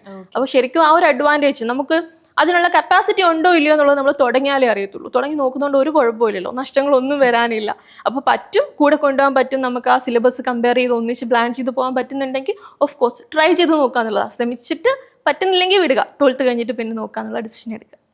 അപ്പം മാം പറഞ്ഞു കോളേജ് ലൈഫ് നമുക്ക് എൻജോയ് ചെയ്യാൻ പറ്റുന്ന ഒരു പീരീഡ് ഉണ്ടെന്ന് പറഞ്ഞു. കോളേജ് ലൈഫ് മിസ് ചെയ്തു എന്നൊരു സംഭവം ഉണ്ടോ? എപ്പോഴെങ്കിലും തോന്നിയിട്ടുണ്ടോ കോളേജിൽ പോയിരുന്നെങ്കിൽ നല്ലതായിരുന്നു എന്ന് എപ്പോഴെങ്കിലും? ആക്ച്വലി ഇൻ മൈ കേസ് ഞാൻ 1 month കോളേജിൽ പോയിട്ടുണ്ട്. അതായത് നമ്മുടെ ഞാൻ ഇതുപോലെ എഴുതിയതാണ്. +2 കഴിഞ്ഞിട്ട് ഞങ്ങളുടെ സമയത്ത് CPT ആയിരുന്നു. അപ്പോൾ 2 months കഴിഞ്ഞാൽ തന്നെ എഴുതാം. ജൂണിലായിരുന്നു അന്നേരം എക്സാം ഉണ്ടോ. അപ്പം ഞാൻ ശരിക്കും ഞാൻ +1 +2 കൂടെ പഠിച്ചില്ല എന്ന് പറഞ്ഞാലും എനിക്ക് ഒരു 1 year പോയിട്ടില്ല എന്നുള്ളതാണ്. ഞാൻ 12th കഴിഞ്ഞിട്ട് 2 months ജസ്റ്റ് 2 months കോച്ചിങ് കഴിഞ്ഞിട്ടാണ് ഫൗണ്ടേഷൻ എക്സാമിനേഷൻ അന്നത്തെ CPT എഴുതുന്നത്. അപ്പോൾ ഇത് റിസൾട്ട് വരുന്ന സമയത്ത് നമ്മുടെ ഓപ്പൺ വിൻഡോയിൽ ഡിഗ്രി അഡ്മിഷൻസ് ഒക്കെ നടന്നുകൊണ്ടിരിക്കുകയാണ്. അപ്പം വെറുതെ ഫ്രണ്ട്സിൻ്റെ കൂടെ അഡ്മിഷനൊക്കെ കൊടുത്തു. ഓപ്പൺ വിൻഡോയിൽ അഡ്മിഷൻ പ്ലേസ് ആയി. ഒരു 1 month BCom പഠിച്ചുകൊണ്ടിരുന്ന സമയത്താണ് റിസൾട്ട് വരുന്നത്. അത് ആക്ച്വലി എനിക്ക് ശരിക്കും ആ 1 month ഈ റാഗിങ്ങിൻ്റെ പ്രശ്നങ്ങളൊന്നും നമുക്ക് ഫേസ് ചെയ്യേണ്ട. എന്ത് പ്രശ്നം വേണമെങ്കിലും കോളേജിൽ ഉണ്ടാക്കാം. നമ്മൾ ഒരു മാസം കഴിയുമ്പോൾ ഇറങ്ങി പോകാനുള്ള തീരുമാനം ഉണ്ടല്ലോ. അപ്പോൾ സീനിയേഴ്സിനെ ഒന്നും പേടിക്കേണ്ട. ഭയങ്കര കൂളായിട്ടുള്ളൊരു 1 month ലൈഫായിരുന്നു. പക്ഷെ അത് എക്സ്പീരിയൻസ് ചെയ്തുകൊണ്ട് തന്നെ ഈ ഒരു CA എന്ന് പറഞ്ഞൊരു കോഴ്സിലേക്ക് വന്നപ്പം ആ കോളേജ് ലൈഫ് കംപ്ലീറ്റ്ലി എനിക്ക് കയ്യിൽ നിന്ന് പോയി എന്നൊരു ഫീൽ എനിക്കില്ല. ആർട്ടിക്കിൾഷിപ്പിൻ്റെ സമയം ശരിക്കും അടിപൊളിയായിരുന്നു. നമ്മളൊരു അത്യാവശ്യം ക്രൗഡുള്ള ഒരു ആർട്ടിക്കിൾഷിപ്പൊക്കെ ആണെന്നുണ്ടെങ്കിൽ ഒരു 8-10 കാര്യങ്ങളുണ്ടെങ്കിൽ നമുക്ക് ആ ഒരു ഫ്രണ്ട്ഷിപ്പ്, ടൂറ്, ട്രിപ്പ് കാര്യങ്ങൾ എപ്പോഴും തിരക്കുള്ളൊരു സമയമല്ലല്ലോ CA എന്ന് പറയുമ്പോൾ. നമുക്ക് ഓഡിറ്റൊക്കെ അടുക്കുന്ന സമയത്താണ്. ഇപ്പോൾ ആർട്ടിക്കിൾഷിപ്പിൽ എല്ലാവർക്കും ആർട്ടിക്കിൾഷിപ്പ് എന്ന് കേൾക്കുമ്പം 12 മണി വരെയുള്ള വർക്കും ടാക്സ് ഓഡിറ്റ് എടുക്കുന്ന സമയത്തുള്ള പ്രഷറും സൺഡേ ലീവില്ല അങ്ങനത്തെ കുറേ കാര്യങ്ങളായിരിക്കും. പക്ഷെ സംഭവിക്കുന്നത് ആ ഓഡിറ്റിൻ്റെ സമയത്ത് മാത്രമാണ് മോസ്റ്റ്ലി. അല്ലാതെ നമുക്കൊരു ഓഫ് സീസൺ എന്ന് പറഞ്ഞ പോലെ ഒരു 4-5 മാസം ഇങ്ങനെ ഫ്രീ ആയിട്ട് നമ്മളുണ്ട്. ഒരു പണിയില്ലെന്നല്ല, മിനിമൽ പണികൾ ഉണ്ടായിരിക്കും. ആ സമയത്ത് ശരിക്കും നമുക്ക് എൻജോയ് ചെയ്യാൻ പറ്റും. പിന്നെ ക്യാമ്പസിൽ പോകാത്തവർക്ക് അറിയില്ലല്ലോ എന്തായി മിസ്സാവുന്ന സാധനം ഒന്ന്. കുഴപ്പമുണ്ടാക്കി. ഓക്കെ, അപ്പം എന്തായാലും CA ജേണിയിൽ ഒരുപാട് ഹാർഡ്ഷിപ്സ് നേരിട്ടിട്ടുണ്ടാവും. അപ്പം എന്തൊക്കെയായി കുറച്ച് അത് ഷെയർ ചെയ്യാൻ പറ്റുമോ? ഓക്കെ, എൻ്റെ പേഴ്സണൽ കേസിൽ അങ്ങനെ എല്ലാവർക്കും വരുന്ന കോമൺ ആയിട്ടുള്ള ഇഷ്യൂസ് ആയിരുന്നില്ല. ഞാൻ ആർട്ടിക്കിൾഷിപ്പ് കഴിഞ്ഞ സമയത്ത് മാരേജ് കഴിഞ്ഞിട്ടുണ്ട്. അപ്പോൾ ഞാൻ CA പാസ്സാകുമ്പം എൻ്റെ ഇപ്പോൾ 2 babies ഉണ്ട്. ഫസ്റ്റ് ബേബിക്ക് 6 months ഉള്ളൂ. അപ്പോൾ ആ ഒരു ടൈമിൽ CA ക്രാക്ക് ചെയ്യാന്ന് പറയുന്നത് ഒരു ഇച്ചിരി ബുദ്ധിമുട്ടുള്ള ഒരു കാര്യം തന്നെ ആയിരുന്നു. അത് മെയിൻലി ബിക്കോസ് എനിക്ക് തോന്നുന്നു CA റിപ്പീറ്റഡ്ലി ഫെയിൽ ആകുമ്പം കുട്ടികളുടെ മനസ്സിലാണെങ്കിലും ഇപ്പം എൻ്റെ പോലുള്ള ആളുടെ കേസിൽ ഇത് 1-2 തവണ ഫെയിൽ ആയാലും CA ഫൈനില്ലല്ലേ, ഓക്കെയാണ്, ഇതിൽ കുഴപ്പമൊന്നുമില്ല. ആ ഒരു ഇപ്പോൾ UPSC ഒക്കെ കാര്യം ചിന്തിക്കുമ്പോൾ ആളുകൾ അങ്ങനെ ആയിരിക്കും, ഫസ്റ്റ് ചാൻസ് കിട്ടാൻ ഞാൻ അത്ര എക്സ്ട്രാ ഓർഡിനറി അല്ലല്ലോ എന്നുള്ള രീതിയിൽ. അപ്പോൾ ഫെയിൽ ആയാലും കുഴപ്പമില്ല എന്നൊരു തോട്ട് മനസ്സിൽ കിടക്കുമ്പോൾ തന്നെ നമ്മൾ ഇടുന്ന ഒരു എഫേർട്സിന് ഒരു ഇതുണ്ടാകും. നമ്മൾ അത്ര നമ്മുടെ ബെസ്റ്റിൽ നമ്മൾ മിക്കവാറും കൊടുക്കാറുണ്ടാവില്ല. പിന്നെ ഞങ്ങളുടെ ഒരു സമയത്തെന്ന് പറയുമ്പം ആർട്ടിക്കിൾഷിപ്പ് ഓൾമോസ്റ്റ് ഒരു 3 years വരിക. അപ്പോൾ ആർട്ടിക്കിൾഷിപ്പിൻ്റെ ലാസ്റ്റ് ഇയറിൽ തന്നെ നമുക്ക് CA ഫൈനൽ എഴുതാം. ഇപ്പോൾ ആർട്ടിക്കിൾഷിപ്പും കഴിഞ്ഞ് 6 months കഴിഞ്ഞിട്ടാണ് CA ഫൈനൽ എക്സാമിനേഷൻ എഴുതുന്നത്. അപ്പോൾ കല്യാണമൊക്കെ കഴിഞ്ഞ് കുഞ്ഞും കൂടെ ആയ സമയത്ത് ശരിക്കും ഒരു ബോധം വീണു, ഇറ്റ്സ് നൗ ഓർ നെവർ എന്നുള്ളത്. അല്ലെ, അതുവരെ നമുക്ക് I-20 കിട്ടിയില്ലെങ്കിൽ അടുത്ത 20 നോക്കാം, ആ ഒരു രീതിയിലാണ് പോകുക. അപ്പം ഇടയ്ക്ക് മാരേജ്, എൻഗേജ്മെന്റ്, ഈ ഓരോ കാര്യങ്ങളായിട്ട് പോകുമ്പോൾ നമുക്ക് എക്സ്ക്യൂസസും ഉണ്ട്. നമ്മൾ അവിടെയാണ് നമ്മൾ ശരിക്കും വീണ് പോകുന്നത്. എക്സ്ക്യൂസസ് ഉണ്ടെങ്കിൽ നമ്മൾ അതിൽ സ്റ്റിക്ക് ഓൺ ചെയ്യും. അതിനെ ഇഗ്നോർ ചെയ്തിട്ട് എന്തെങ്കിലും പ്രശ്നങ്ങളുണ്ടെങ്കിലും പാസ്സാവാൻ തീരുമാനിച്ചാൽ ശരിക്കും പാസ്സാവാൻ പറ്റും. അത് എനിക്കും മനസ്സിലായത് അങ്ങനെയാണ്. അപ്പം 6 months ഉള്ളൊരു ബേബി എന്ന് പറയുമ്പോൾ ഡിമാൻഡ്സ് കുറവാണ്. അല്ലെ, ഫുഡ് മാത്രം കിട്ടിയാൽ മതി, വേറെ ഡിമാൻഡ്സ് ഒന്നുമില്ല. നെക്സ്റ്റ് ഇയർ ആകുമ്പോഴത്തേക്ക് ആൾ അങ്ങനെ ആവില്ല, നമ്മൾ കൂടുതൽ ടൈം ഡിമാൻഡ് ചെയ്യും. ആള് വലുതാവുന്നതനുസരിച്ച് ഒരു 5 വർഷം വരെ മേ ബി എനിക്കിത് തിരിഞ്ഞു നോക്കാൻ പറ്റില്ലാത്തൊരു സ്റ്റേജ് ആകും എന്നൊരു ഐഡിയ ആ ഒരു സമയത്ത് കിട്ടി. അപ്പോൾ പിന്നെ ഇപ്പം കിട്ടിയില്ലെങ്കിൽ ഒരിക്കലും ഇല്ല എന്നുള്ളൊരു ഡിസിഷൻ, ആ ഒരു തീരുമാനത്തിലേക്ക് എത്തിയ സമയത്ത് നമ്മൾ നല്ല ഹാർഡ് വർക്ക് ചെയ്യാൻ തന്നെ തീരുമാനിച്ചു. ഒബിയസ്ലി ടൈമാണ് മോസ്റ്റ്ലി വേണ്ടത്. ഇത്രയും വൈഡ് ആയിട്ടുള്ള ഒരു സിലബസ് ആണ്. അപ്പോൾ നമുക്ക് ടൈം ഇൻവെസ്റ്റ് ചെയ്യാൻ പറ്റണം. നമുക്ക് ഒരു ദിവസം ഒരു 12 hours 10 hours എന്താണെങ്കിലും നമ്മളിരുന്ന് CA ഫൈനൽ ലെവലിൽ പഠിക്കണം. അപ്പോൾ ആ ഒരു സമയത്ത് അറിയാമല്ലോ, കല്യാണമൊക്കെ കഴിഞ്ഞ് നമ്മൾ ഇൻലോസിൻ്റെ വീട്ടിലാണുള്ളത്. ആ ഒരു സമയത്ത് എൻ്റെ ഹസ്ബൻഡ് കൂടെ ഇല്ല, ആൾ ഡിഫൻസിലാണ്. ഇത്രയും ചെറിയൊരു ബേബി ഉണ്ട്. അപ്പോൾ അത്രയും ടൈം എനിക്ക് ഇൻവെസ്റ്റ് ചെയ്യാൻ പറ്റിയെങ്കിൽ അതെൻ്റെ മെയിൻലി ഇൻലോസിൻ്റെ ഒരു സപ്പോർട്ട് കൂടി തന്നെയാണ്. അവർ ഫുള്ളി ബേബിനെ അവർ തന്നെ ടേക്ക് കെയർ ചെയ്യുന്നു. കംപ്ലീറ്റ്ലി എനിക്ക് പഠിക്കാനുള്ള ഒരു ഫുൾ എൻവയോൺമെൻറ്റ് റെഡി ആക്കി തരുന്നു. പിന്നെ ഇടുക്കിയിലോട്ടാണ് കെട്ടിച്ചു വിട്ടത്. അവിടുത്തെ ക്ലൈമറ്റ് ഒരു രക്ഷയില്ല, പുള്ളിയാണ്. നട്ടുച്ചയായാലും നമുക്ക് രാവിലത്തെ ഒരു ഫ്രഷ്നെസ് ഉണ്ടാകും. അതും കൂടെ കൊണ്ട് അതും ഒരു ഫാക്ടർ തന്നെയാണ്. അപ്പോൾ ശരിക്കും പഠിക്കാൻ ഒരു ഫുൾ ഫേവറബിൾ ആയിട്ടുള്ള എൻവയോൺമെൻറ്റ്. പേരൻസിൻ്റെ സപ്പോർട്ട് ആണെങ്കിലും എൻ്റെ പേരൻസ് ആണെങ്കിലും മോസ്റ്റ് ഓഫ് ദ ടൈം എൻ്റെ വീട്ടിൽ വന്ന് നിൽക്കുമായിരുന്നു ഇൻഡോസിൻ്റെ സമയത്ത്. അപ്പം എനിക്ക് കൂടുതൽ ടൈം തരിക എന്നുള്ള രീതിയിൽ. അതിൽ ഏറ്റവും കോമഡി എക്സാമിനേഷൻ എഴുതാൻ പോകുന്നതായിരുന്നു. അപ്പം ഇടുക്കിയിലെ ക്ലൈമറ്റിൽ നിന്ന് എൻ്റെ വീട്ടിലോട്ട് വന്ന സമയത്ത് ചൂടാണ്, ഹെഡ് ഏക്കിൻ്റെ പ്രശ്നം, ആഫ്റ്റർ ഡെലിവറിയുടെ കുറച്ച് ഹെൽത്ത് ഇഷ്യൂസ് എന്താണെങ്കിലും ഉണ്ടാകും. അത് കഴിഞ്ഞിട്ട് എൻ്റെ വീട്ടിൽ നിന്ന് കോട്ടയം വരെ വന്നു പോകാന്ന് വെച്ചാൽ 1.5 മണിക്കൂറാണ്. ഇടുക്കിയിൽ നിന്ന് വന്നു പോകാന്ന് പറയുന്നത് ഓൾമോസ്റ്റ് 3 hours ജേണിയാണ്. പക്ഷേ എനിക്ക് ഇടുക്കിയിലെ ക്ലൈമറ്റിൽ നിന്ന് മാറാൻ പറ്റുന്നില്ല, ഹെഡ് ഏക്കാണ് പ്രശ്നം. അപ്പോൾ ഈ ഒരു 4 ദിവസത്തെ എക്സാമിനേഷനും രാവിലെ ഇൻലോസും ഹസ്ബൻഡ് ലീവ് എടുത്ത് വന്നു, ഈ കുഞ്ഞു ബേബിയും 6 മാസമുള്ളൂ 4 മാസമുള്ളൂ ആ സമയത്ത്. അവളെയും കൊണ്ട് ഞങ്ങൾ ഇടുക്കിയിൽ നിന്ന് 3 hours ട്രാവൽ ചെയ്ത് കോട്ടയത്തെ എക്സാം സെൻറ്ററിൽ വന്ന് എക്സാം എഴുതും. ഇടുക്കിയിൽ എക്സാം സെൻറ്റേഴ്സ് ഇല്ല. എന്നിട്ട് ഞങ്ങൾ തിരിച്ചു പോകും. ഈ 4 ദിവസം ഇങ്ങനെയായിരുന്നു ഞങ്ങൾ ട്രാവൽ ചെയ്തുകൊണ്ടിരുന്നത് കംപ്ലീറ്റ്ലി. ആ സമയത്ത് ശരിക്കും ബ്രസ്റ്റ് മിൽക്ക് അല്ലാതെ ഒരു ഫുഡ് കുഞ്ഞ് സ്റ്റാർട്ട് ചെയ്തിട്ട് പോലും ഇല്ല. അപ്പോൾ കുറച്ച് ഫ്രൂട്ട്സും കാര്യങ്ങളൊക്കെ ആയിട്ട് അവർ ശരിക്കും ഫുള്ളി വാട്ട് എവർ ഹാപ്പൻസ് എന്നെ പാസ്സാക്കി എടുത്തിട്ടേ ഉള്ളൂ എന്നുള്ള അവരുടെ ഡെഡിക്കേഷനും കൂടെയാണ് ശരിക്കും ഞാൻ പാസ്സാവാൻ. അതെ അതെ, എൻ്റെ പേരൻസിൻ്റെയും ഇൻലോസിൻ്റെയും ഹസ്ബൻഡിൻ്റെയും ആ ഒരു സപ്പോർട്ടാണ് എനിക്ക് തോന്നുന്നു എല്ലാവരുടെയും കേസിൽ ഒരു ലെവൽ കഴിഞ്ഞാൽ നമ്മുടെ സപ്പോർട്ട് സിസ്റ്റം എങ്ങനെ നമ്മളെ സപ്പോർട്ട് ചെയ്യുന്നു അതിനെ ഡിപ്പെൻഡ് ചെയ്താണ് നമ്മളിത് ക്രാക്ക് ചെയ്യുവോ ഇല്ലയോ എന്നുള്ളതിരിക്കുന്നത്. സ്റ്റാർട്ടിങ് സ്റ്റേജ് നമ്മുടെയാണ്, നമ്മുടെ ഡിസിഷനെ ഡിപ്പെൻഡ് ചെയ്തായിരിക്കാം. നമ്മളത് എത്ര ധൈര്യത്തോടു കൂടി ഇതിലേക്ക് ഇറങ്ങി തിരിക്കുന്നു എന്നുള്ളത് നമ്മുടെ സോൾ ഡിസിഷൻ ആയിരിക്കും മോസ്റ്റ് ഓഫ് ദ കേസസ്. പക്ഷേ ഞാൻ ഇപ്പോഴാണെങ്കിലും കുട്ടികളോടും പേരൻസ് മീറ്റിങ്ങിനൊക്കെ വരുമ്പോൾ അവരോടും പറയാറുണ്ട്, ഈ CA ക്വിറ്റ് ചെയ്യില്ല, അവസാനം വരെ എന്താണെങ്കിലും എനിക്കത് വേണം എന്നുള്ളൊരു ഡിസിഷൻ അതെപ്പോഴും നമ്മുടെ സപ്പോർട്ട് സിസ്റ്റം ആയിരിക്കും എടുക്കുക. നമുക്കൊരിക്കലും ആ ഡിസിഷൻ എടുക്കാൻ പറ്റില്ല. ഇവരിൽ ആരെങ്കിലും ഒരാൾ കുഞ്ഞിനെ നോക്കാൻ പറ്റില്ലെന്നോ എൻ്റെ പേരൻസിന് വന്ന് നിൽക്കാൻ പറ്റില്ലെന്നോ എന്തെങ്കിലും ഒരു ഇൻകൺവീനിയൻസ് പറഞ്ഞാൽ ഒരിക്കലും ഞാൻ CA ആവില്ല. അപ്പോൾ ആ ഒരു ഡിസിഷൻ ശരിക്കും ഒരു CA ആവുന്ന വ്യക്തിയുടെ അല്ല, സപ്പോർട്ട് സിസ്റ്റത്തിൻ്റെ ആയിരിക്കും. അത് പേരൻ്റ് ആകാം, ഏത് ഫാമിലി മെമ്പേഴ്സോ ഫ്രണ്ട്സോ ഏത് രീതിയിൽ വേണമെങ്കിലും ആവാം. അപ്പം ത്രൂ ഔട്ട് ദ ജേർണി നമ്മൾ എവിടെയെങ്കിലുമൊക്കെ സ്റ്റക്ക് ആകുമ്പോൾ ആ ഒരു സപ്പോർട്ട് സിസ്റ്റത്തിനെയും കൂടെ ഒന്ന് ബിൽഡ് ചെയ്തെടുക്കാൻ നമ്മൾ നോക്കിക്കഴിഞ്ഞാൽ I think it will be better. അതുപോലെ തന്നെ ഒരു സംഭവമാണ് നമ്മുടെ CAയുടെ പാസ് മാർക്കും കാര്യങ്ങളൊക്കെ. ആഗ്രിഗേറ്റ് ഇത്ര വേണം, ഓരോ പേപ്പറിന് ഇത്ര ഇൻഡിവിജ്വൽ മാർക്സ് വേണം. അപ്പം അതെല്ലാവർക്കും ഒരു ഡൗട്ടുള്ള കാര്യം. അതായത് ആഗ്രിഗേറ്റിൽ ഞാൻ പാസ്സായി കഴിഞ്ഞു കഴിഞ്ഞാൽ ഇൻഡിവിജ്വൽ സബ്ജക്റ്റിന് ഇപ്പം ഫെയിൽ ആയി കഴിഞ്ഞാൽ എങ്ങനെ ഉണ്ടാവും ആ ഒരു സംഭവം? അതെ, നമുക്കറിയാം കുട്ടികൾ വന്നിട്ട് ഇങ്ങനെ ചോദിക്കുന്ന ചെറിയ കുട്ടികൾ ഇപ്പം ചില കുട്ടികൾ എന്ന് പറഞ്ഞാൽ 7th 8th ആ ലെവലിൽ തൊട്ട് തന്നെ അവർ CA ആ ഒരു കോഴ്സിനെ കുറിച്ചൊക്കെ ചിന്തിക്കാനും ചോദിക്കാനും ഒക്കെ തുടങ്ങിയിട്ടുണ്ട്. അപ്പോൾ വന്നിട്ട് ഇങ്ങനെ പറയും ആ ചേട്ടാ എല്ലാ സബ്ജക്റ്റിനും പാസ്സായെന്ന് പറയുന്നു, പക്ഷെ ഫെയിലായി. 10th ലെവലിലെ കുട്ടികളൊക്കെ നമ്മൾക്ക് വെബിനാറിനൊക്കെ കയറുന്ന സമയത്ത് ചോദിക്കുന്ന അതുപോലെ എല്ലാവർക്കും യൂസ്ഡ് ആയിട്ടുള്ള ഒരു പാറ്റേൺ എന്ന് പറയുന്ന കുറെ പേപ്പർ എഴുതുന്നു, ഒരെണ്ണം പൊട്ടി അതിന് സേ എഴുതുന്നു അല്ലെ, അതാണ് എല്ലാവർക്കും യൂസ്ഡ് ആയിട്ടുള്ള ഒരു തിങ്. പക്ഷെ CA അങ്ങനെ അല്ലാന്ന് കേൾക്കുമ്പോൾ തന്നെ അയ്യോ അതെന്താ. ശരിക്കും CA എന്ന് പറയുന്ന കോഴ്സിനെ ടഫ് ആക്കുന്നത് ഈ ഒരു എക്സാം പാറ്റേണും കൂടെയാണ്. നമുക്കിപ്പം ഗ്രൂപ്പ് ഓപ്ഷൻ ഫൗണ്ടേഷൻ ലെവലിൽ 4 പേപ്പർ നമ്മൾ പാസ്സാവണം, 40% നമുക്ക് പാസ്സാവാനും വേണം, അഗ്രിഗേറ്റ് 50% വേണം. ഇന്റർമീഡിയറ്റ് ഫൈനൽ ലെവലിലേക്ക് വരുമ്പോൾ ഇൻസ്റ്റിറ്റ്യൂട്ട് ഒരു ഉപകാരം ചെയ്തിട്ടുണ്ട്, 2 ഗ്രൂപ്പ് ആക്കി തന്നിട്ടുണ്ട്. 8 പേപ്പറിൽ ഒരെണ്ണം പൊട്ടിയാൽ 8 എഴുതണ്ട, ഗ്രൂപ്പ് വൈസ് ആണ് നോക്കുക. ഒരു ഗ്രൂപ്പിൽ നമുക്ക് 8 പേപ്പർ എന്ന് പറയുമ്പോൾ നമുക്ക് ആക്ച്വലി 3 സബ്ജക്ട്സ് 6 പേപ്പർ ആയിരിക്കും നമുക്ക് വരിക. 6 പേപ്പറിൽ നമുക്ക് 8 സബ്ജക്റ്റ് പഠിക്കാനുണ്ട്. അതായത് ഇപ്പം പേപ്പർ 3 എന്ന് പറയുന്ന ഇന്റർമീഡിയറ്റിന് ഒരു പേപ്പർ എടുത്താൽ GSTയും DT ഇൻകം ടാക്സും 2 ഒന്നിച്ചായിരിക്കും വരിക. അതുപോലെ പേപ്പർ 6 എടുത്താൽ ഫിനാൻഷ്യൽ മാനേജ്മെന്റ്, സ്ട്രാറ്റജിക് മാനേജ്മെന്റ്. അപ്പോൾ പഠിക്കുമ്പോൾ നമ്മൾ 8 സബ്ജക്റ്റ് തന്നെ അവിടെ പഠിക്കുന്നുണ്ട്. പക്ഷേ ഈ ഒരു 3 പേപ്പറായിട്ട് നമ്മൾ എക്സാം എഴുതുക. ഒരെണ്ണം പൊട്ടിയാലും ബാക്കി 2 പേപ്പേഴ്സും കൂടെ ചേർന്നിട്ട് ആ ഗ്രൂപ്പ് മൊത്തമായിട്ട് വേണം നമ്മൾ പാസ്സാവാൻ. അത് കാരണമായിരിക്കും പലരും ഈ ഒരു ഫെയിൽ ആയി കഴിഞ്ഞാൽ അടുത്ത അറ്റംപ്റ്റിലേക്ക് പോവാതെ തന്നെ ഒരു ഇങ്ങനെ ഇരിക്കുക. പക്ഷെ നമ്മൾക്കെന്ന് വെച്ചാൽ നമ്മൾ ഒരു ബുക്ക് എടുത്തുന്നു, അത് ഫുള്ള് എടുത്ത് പഠിക്കുന്നു, നമുക്ക് ആ സബ്ജക്റ്റിന് 55 57 സ്കോർ ചെയ്തു എന്ന് വിചാരിച്ചു. പക്ഷെ നല്ല മാർക്കാണ് CAനെ സംബന്ധിച്ച് ആ ഒരു മാർക്സ്. പക്ഷെ അവൻ പിന്നെയും പഠിച്ചിട്ട് ആ എക്സാം തന്നെ എഴുതണം.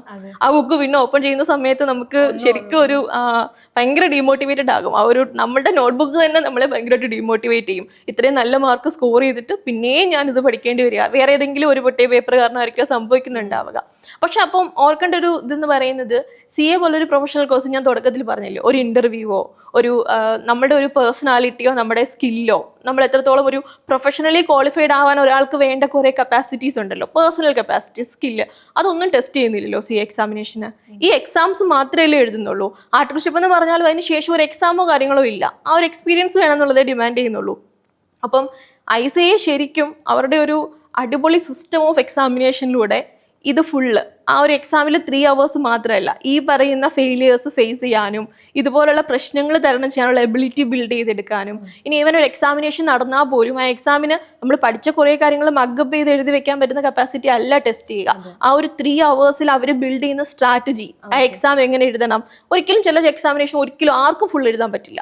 അപ്പോൾ ഏത് ക്വസ്റ്റ്യൻ ഒഴിവാക്കണം, ഏത് രീതിയിൽ ഞാൻ പ്ലാൻ ചെയ്യണം, എങ്ങനെ എൻ്റെ അവേഴ്സിനെ ഞാൻ സ്പ്ലിറ്റ് ചെയ്യണം, ഭയങ്കര ട്രിക്കി ആയിട്ടുള്ള കുറേ ക്വസ്റ്റ്യൻസ് ഉണ്ടാകും.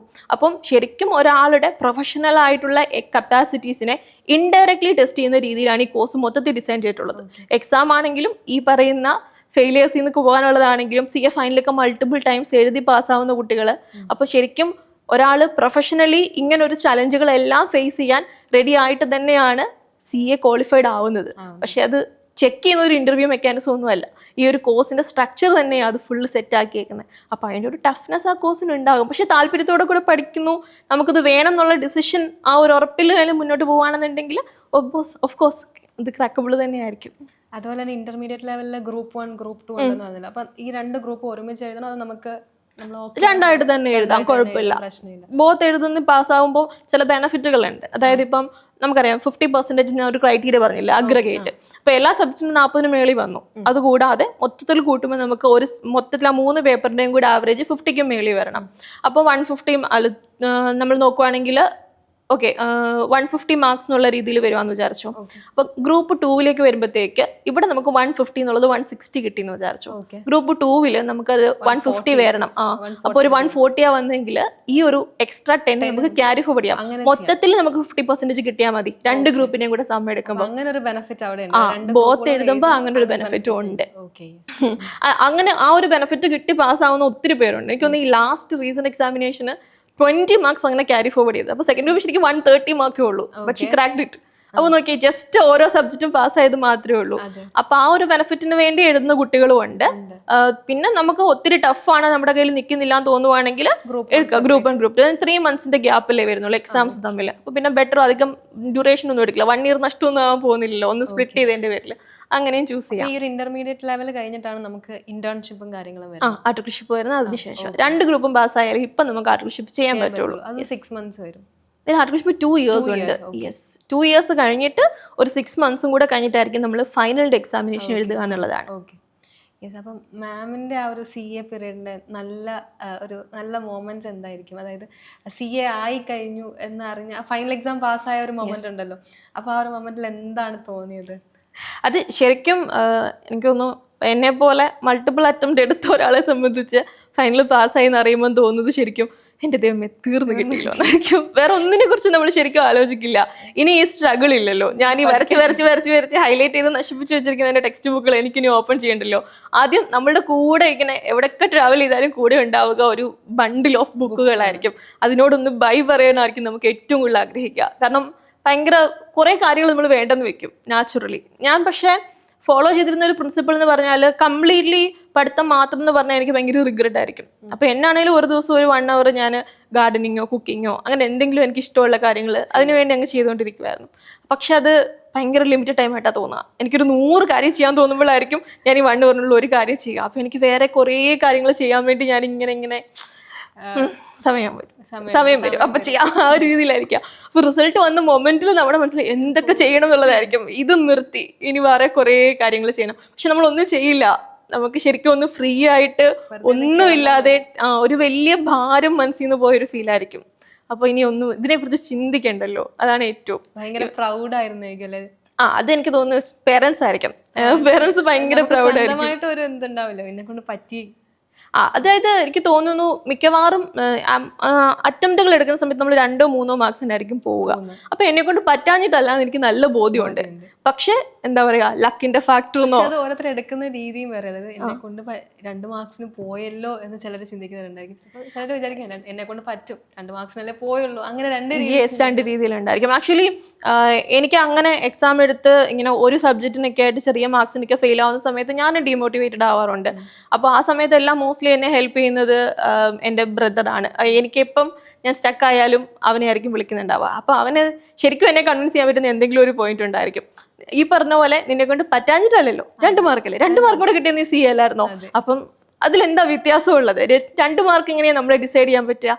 അപ്പൊ ആ രീതിയിൽ അവന്റെ സപ്പോർട്ട് ശരിക്കും അടുത്ത അറ്റംപ്റ്റ് എഴുതാൻ നമ്മളെ കുറെ മോട്ടിവേറ്റ് ചെയ്യുന്ന ഒരു ഫാക്ടർ ഉണ്ടായിരുന്നു. പിന്നെ also when it comes to husband ആണെങ്കിലും ഈ പറഞ്ഞ പോലെ എന്നോട് ഹണിമൂൺ പോകണോ CA ക്ലാസ്സിന് പോകണമെന്ന് പറഞ്ഞപ്പോൾ എനിക്ക് അൻവർ അബ്ബാസിന്റെ ക്ലാസ്സിന് പോയാൽ മതി എന്നാണ് പറഞ്ഞത്. അതാണ് ശരിക്കും CA ലൈഫിൽ എനിക്ക് തോന്നുന്നു CA സ്റ്റുഡൻറ്റിനെ മാരി ചെയ്യുന്ന എല്ലാവർക്കും അതായിരിക്കും സംഭവിക്കുന്നുണ്ടാവുക.